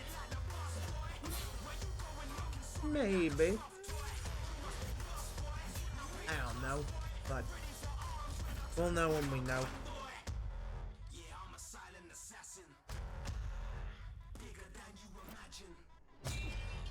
It just just knights slicing the shit out of each other. If you like that, then here we are. The funny thing is that we haven't seen Alan Wake yet. We haven't seen Mortal Kombat yet. Who tries to stop me? I'll cut my own path. We haven't seen X Defiant yet, I'll so fight until I stand in the land of salvation. War Haven. look pretty cool, Nixon. I like the look of it. That was Warhaven, and the Melee multiplayer PvP game will hit Steam Early Access on September 21st. Okay. Next, I am so excited to welcome to Gamescom the creator of Mortal Kombat, who's come all the way to Gamescom to unleash even more news on MK1, which ships in just a month. Please join me in welcoming to ONL, Ed Boon. Alright, Mortal Kombat. Speak of the fucking devil, I tell ya. I was just mentioning we haven't seen Mortal Kombat yet. Right, WB Games Ed. coming on in hot. Fancy seeing you here. Well, we had a lot of fun with you at Summer Game Fest revealing the first gameplay of MK, and I gotta say, every trailer you drop just gets crazier and crazier. So what did you bring to Gamescom? We brought another, probably our craziest trailer of all. You know, since we introduced the gameplay at Summer Game Fest, we couldn't believe the reaction people having to the game, and they've actually gotten their hands on the game, which has become even more exciting. I can't believe the crazy stuff people have come up with, combining the main characters and the cameo characters. It's been a riot. But this trailer we have here should give you an even better idea of just how insane things get with this game. There are some reveals in it. I gotta say, this is such a great asset. You guys are gonna enjoy it. Here it is, Mortal Kombat 1, the brand new trailer. All right, never look at MK1. I'm still concerned, but both alien and intoxicated to Earth. I'm excited. All our realms are at peace. There are outworlders who would prefer us to be at war. General Shao, Victor of the Tavarian War, conqueror of the Quatan Plains. All of Outworld is grateful for his service. Well, shit. This guy looking brutal. He's destroying him. Consign us to endless war. Better that than be Liu Kang's lapdog. Did not your illustrious father teach you that war is the last resort? Do not forget that, General. This is gonna be interesting.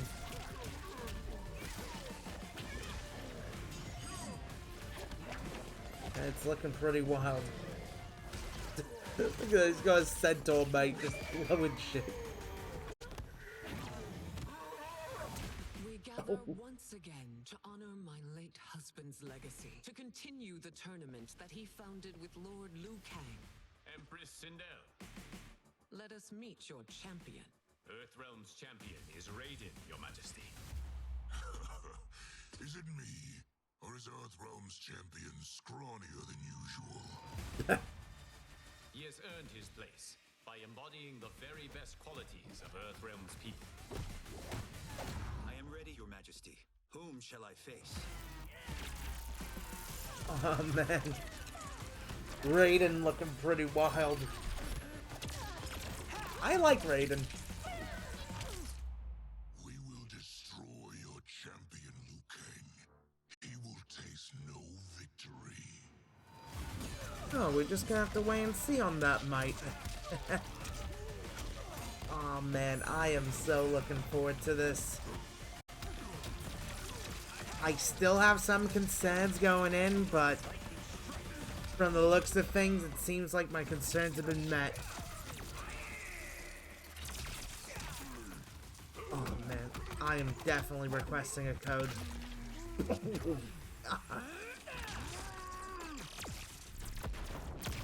He's done for.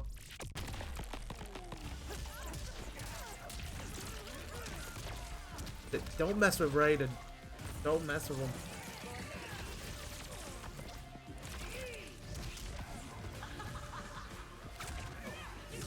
Oh god. Centaur, man. Just so brutal.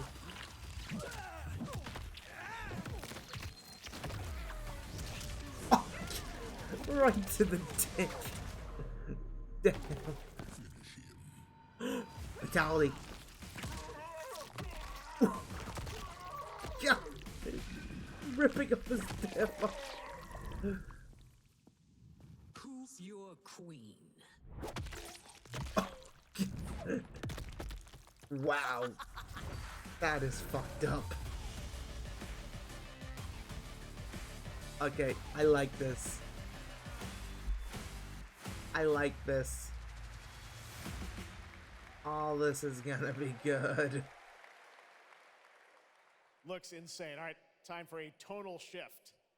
Era History Untold is making its first event appearance this week at Gamescom. This turn-based grand strategy game is about building and leading a nation throughout alternative history. Here is a first look at the gameplay. Alright. Okay, this is gonna go straight into Game Pass. Oh, it's Xbox! It's an Xbox game! Okay. Add that to the list of Xbox first parties. Oh, it's a city builder? Oh, wow. Are we looking at a city builder here? There. The world untouched. Holy No shit, I think thrones we got ascended. ourselves a city builder. No history yet written. Just people waiting to be led somewhere extraordinary by you. Okay, Xbox getting into the city builder market. Well, civilization market, but still. That's really interesting to see Xbox go for that. Obviously, this is a published game, and it's from a smaller team, but Will you inspire? I'm intrigued. Is Xbox bringing in something different? Or will you conquer? You know, I'm surprised that we haven't seen anything for X Defiant yet, but maybe we'll hear something soon. Still though, I'm liking the look of this. However you choose to change the world, one thing is certain. History will never be the same. It's your world now, huh? I like the look of that. 2024 in Game Pass. Good call, Xbox. That looked great. Blizzard has had a long history here at Gamescom, and in its latest game, Diablo 4, it arrived in June and will be supported for years to come with seasonal content. Their first season of The Malignant is now underway, but in a bit of a surprise, we're now about to share with you the first news on the next season coming this fall. Okay. It started small. More Diablo. Nameless people that no one would miss. Dead. No Spyro or Pro Skater because Activision doesn't care. And Activision just likes to annoy me. But that's what it is lately. They just like to annoy me. But then again, we've already got a quota for other Activision stuff with Crash Team Rumble. So well, there's something in the Game Awards, maybe. I don't know. But it's Diablo. Oh, Diablo. I've heard from a lot of people that they really like Diablo 4. So, that is a good sign. Must get the fucking jump scared. Thanks, Blizzard. That's probably a jump scare for those people who hated Overwatch 2. Which, I mean, Overwatch 2 is fine. Just not that great compared to the first. I liked Overwatch 1 more than Overwatch 2. With all of their strengths and none of our weaknesses. Someone unexpected. So it seems like they're gonna finish with Alan Wake 2. That's what it seems like. Because there's not much time left. And they'll never see you coming. Track them. Hunt them. It's alright, more Diablo. You like the Diablo? Here's more of it. Let our stakes pierce through the hearts of the damned. But tonight, we hunt. Vampires, huh? Okay. Thanks. Gamescom, please welcome actress and producer Gemma Chan, who is voicing the role of vampire hunter Eris in the Season of the Blood and the general manager of the Diablo franchise at Blizzard, Rod Ferguson. Welcome to Gamescom. Okay. Hi, everyone. Gemma, this is so exciting to have you here. Welcome to the video game world. I know this is your first video game, right? It is. Thank you for having me. It is my first video game. I have always appreciated the power of storytelling in all its different forms. And in some ways, video games are very much like interactive cinema now. So I was so excited to play this character. And yeah, thank you for inviting me into the world of Sanctuary. You did an excellent job. I can't wait for people to hear you. Oh, hell yeah. This is exciting. You know, season 2, which will be coming, as you said, in October. What can you tell us about the character that you're playing, Eris? So, Eris is a seasoned vampire hunter. She is going to be your badass warrior companion as you fight your way through the perils of Sanctuary. She's complex. She's seen quite a bit of horror in her lifetime. So, initially, she comes across as a little bit cold and jaded. But in a fight, she will definitely have your back. You'd hope so. Rod, tell us a bit about what we can expect from this new Diablo season in October. Well, Jeff, you know, Diablo is about creating that ultimate power fantasy. And obviously, a lot of people have been doing it. We have over 12 million players and 1.3 billion hours played so far. And I just want to take a second to say thank you. We're so appreciative of their enthusiasm and all the player feedback. It's going to help us make great seasons for years to come. Now, for our free second season, Season of Blood, you get to join Eris as a vampire hunter, but not just any normal vampire hunter. You're going to get cool vampiric powers and become kind of a daywalker, a vampire that hunts vampires and ultimately tracks down and faces off with the big bad vampire lord. Now, that's Season 2, and that's October, so we still have lots of time to jump into Season 1, the Season of Malignant. So, you know, seasons are a great time to start with Diablo because we all begin at the same place. So come join us in Diablo. Amazing. All right, well, thank you both for making the trek here to Gamescom in Germany. All right. And we can't wait to meet more Eris and hear more in October. Fantastic. Gentlemen, Rod, thank you so much. Thank you. All right, and now it's time for another world premiere. This one is a European-made game about hope, love, friendship, and robots. Robots, huh? In a world divided by disinformation, where danger lurks around every turn, What a surprise. a motley crew of misfits embark on a fateful road trip to discover their true path. Please tell me you're done. Oh, we're just getting started, dude. What is this music? Okay. I believe the kids call it K-pop music. Just K-pop. Turn it down. Leave my music alone. Shut the hell up. Words have power. They can give you strength. Ready for this? Okay, it's a hack and slash. Words can bring people together. And There's an tear them RPG.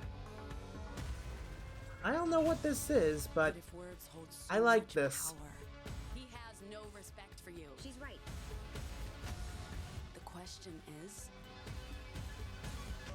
what do you have to say?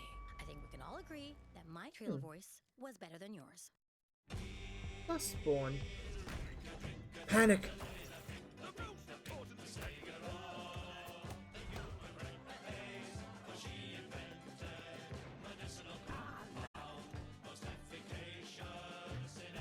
What is this?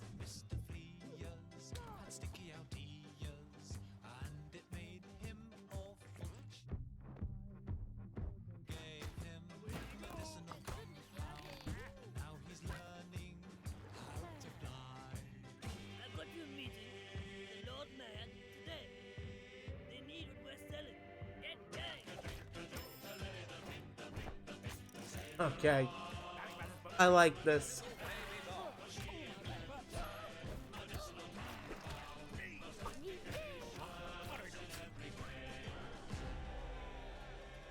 Okay, that looked cool. I like that. That looked fun. That's a really fun indie game. Thank goodness you're here. And now to completely shift the tone again, I'm here with Sam Lake, who's going to take us to a very dark place with Alan Wake 2. This is it. Sam, welcome to Gamescom. Here we go. This game is coming out in October, and we've had so much fun. We announced this a few years ago at the Game Awards and at Summer Game Fest. We met Saga Anderson and heard a little bit of her side of the story, but everyone's been asking me, and I'm certainly expect you, what about Alan's story? What can you tell us about what it's like to play as him? Tonight, I think it's finally time to answer that question. Thank you for having us here, Jeff. Yes, finally, it's time to show our title character, Alan Wake, and his struggle to escape the nightmare dimension of the dark place, where he's been for the last 13 years, ever since the first Alan Wake game. It's a long time. We've been waiting a long time to play another one. We're going to see some footage here, and I know you're actually using live action as well in it, right? And it's going to be kind of really blended together in a cool way. Yeah, the Dark Place is a dream reality, and it keeps drawing from Alan's mind, his thoughts, his fears, his writing, and he comes from New York City, and for years he has written crime fiction set in New York City. So now the Dark Place takes the shape of a nightmare in New York City. And we have used different mediums in our experience, in our games for storytelling, live action for sure.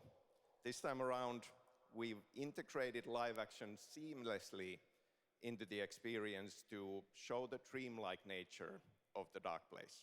All right. This game, I cannot wait. We don't have to wait too long. It's coming in October, but let's take a look now at the brand new trailer for Alan Wake 2. Sam, thank you so much. Thank you. Here we go. All right, this might be the last thing we see today. Let's go. In a horror story, there are only victims and monsters, and the trick is not to end up as either.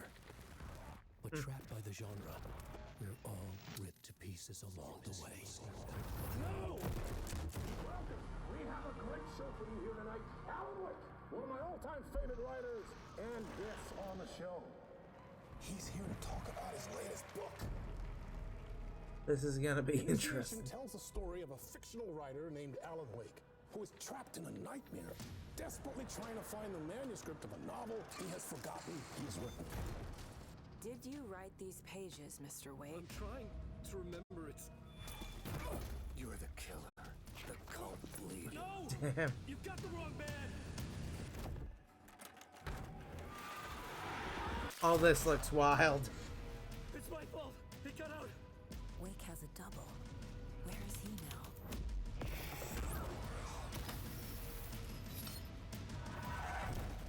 I'm curious about this. Out of the story.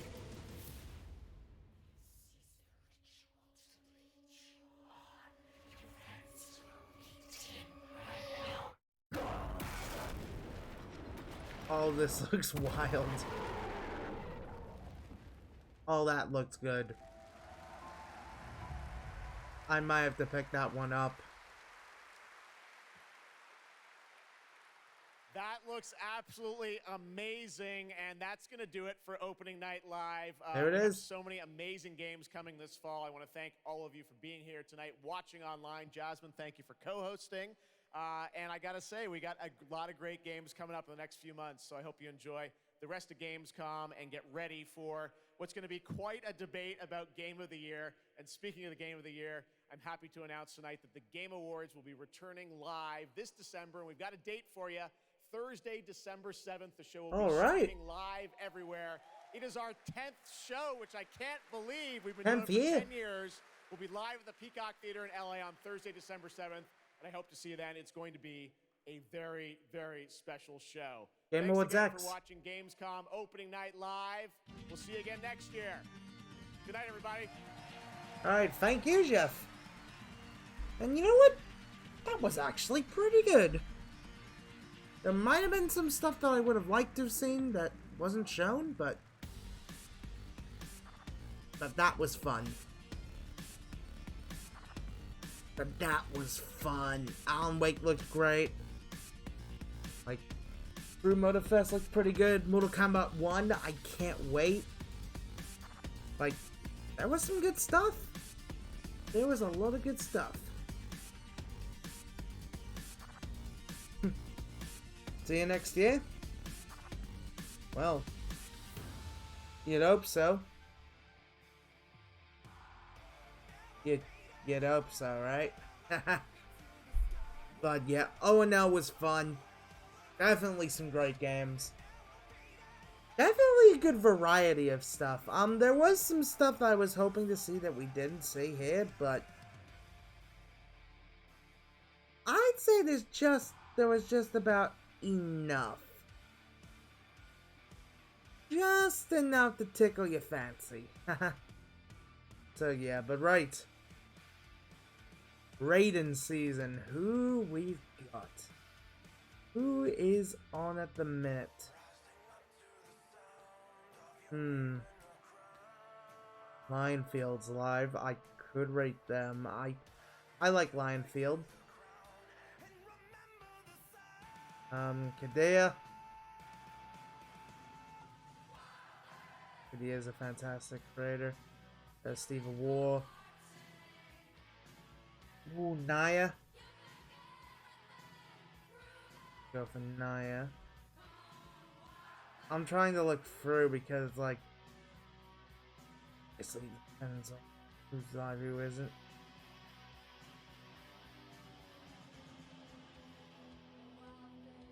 Changing.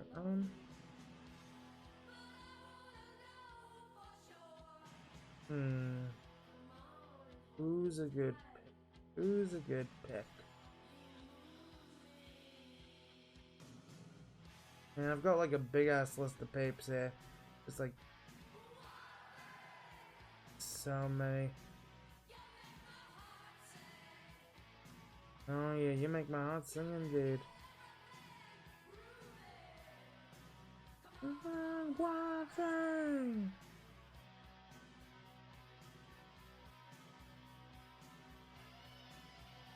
Okay, I think we know who we're gonna be raiding.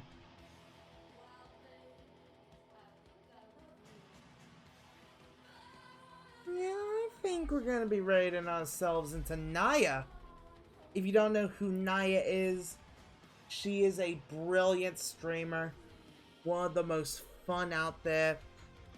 VTuber. You know, all that jazz. Yeah, let's get this going. I can get this raid thing loading. But don't worry, guys.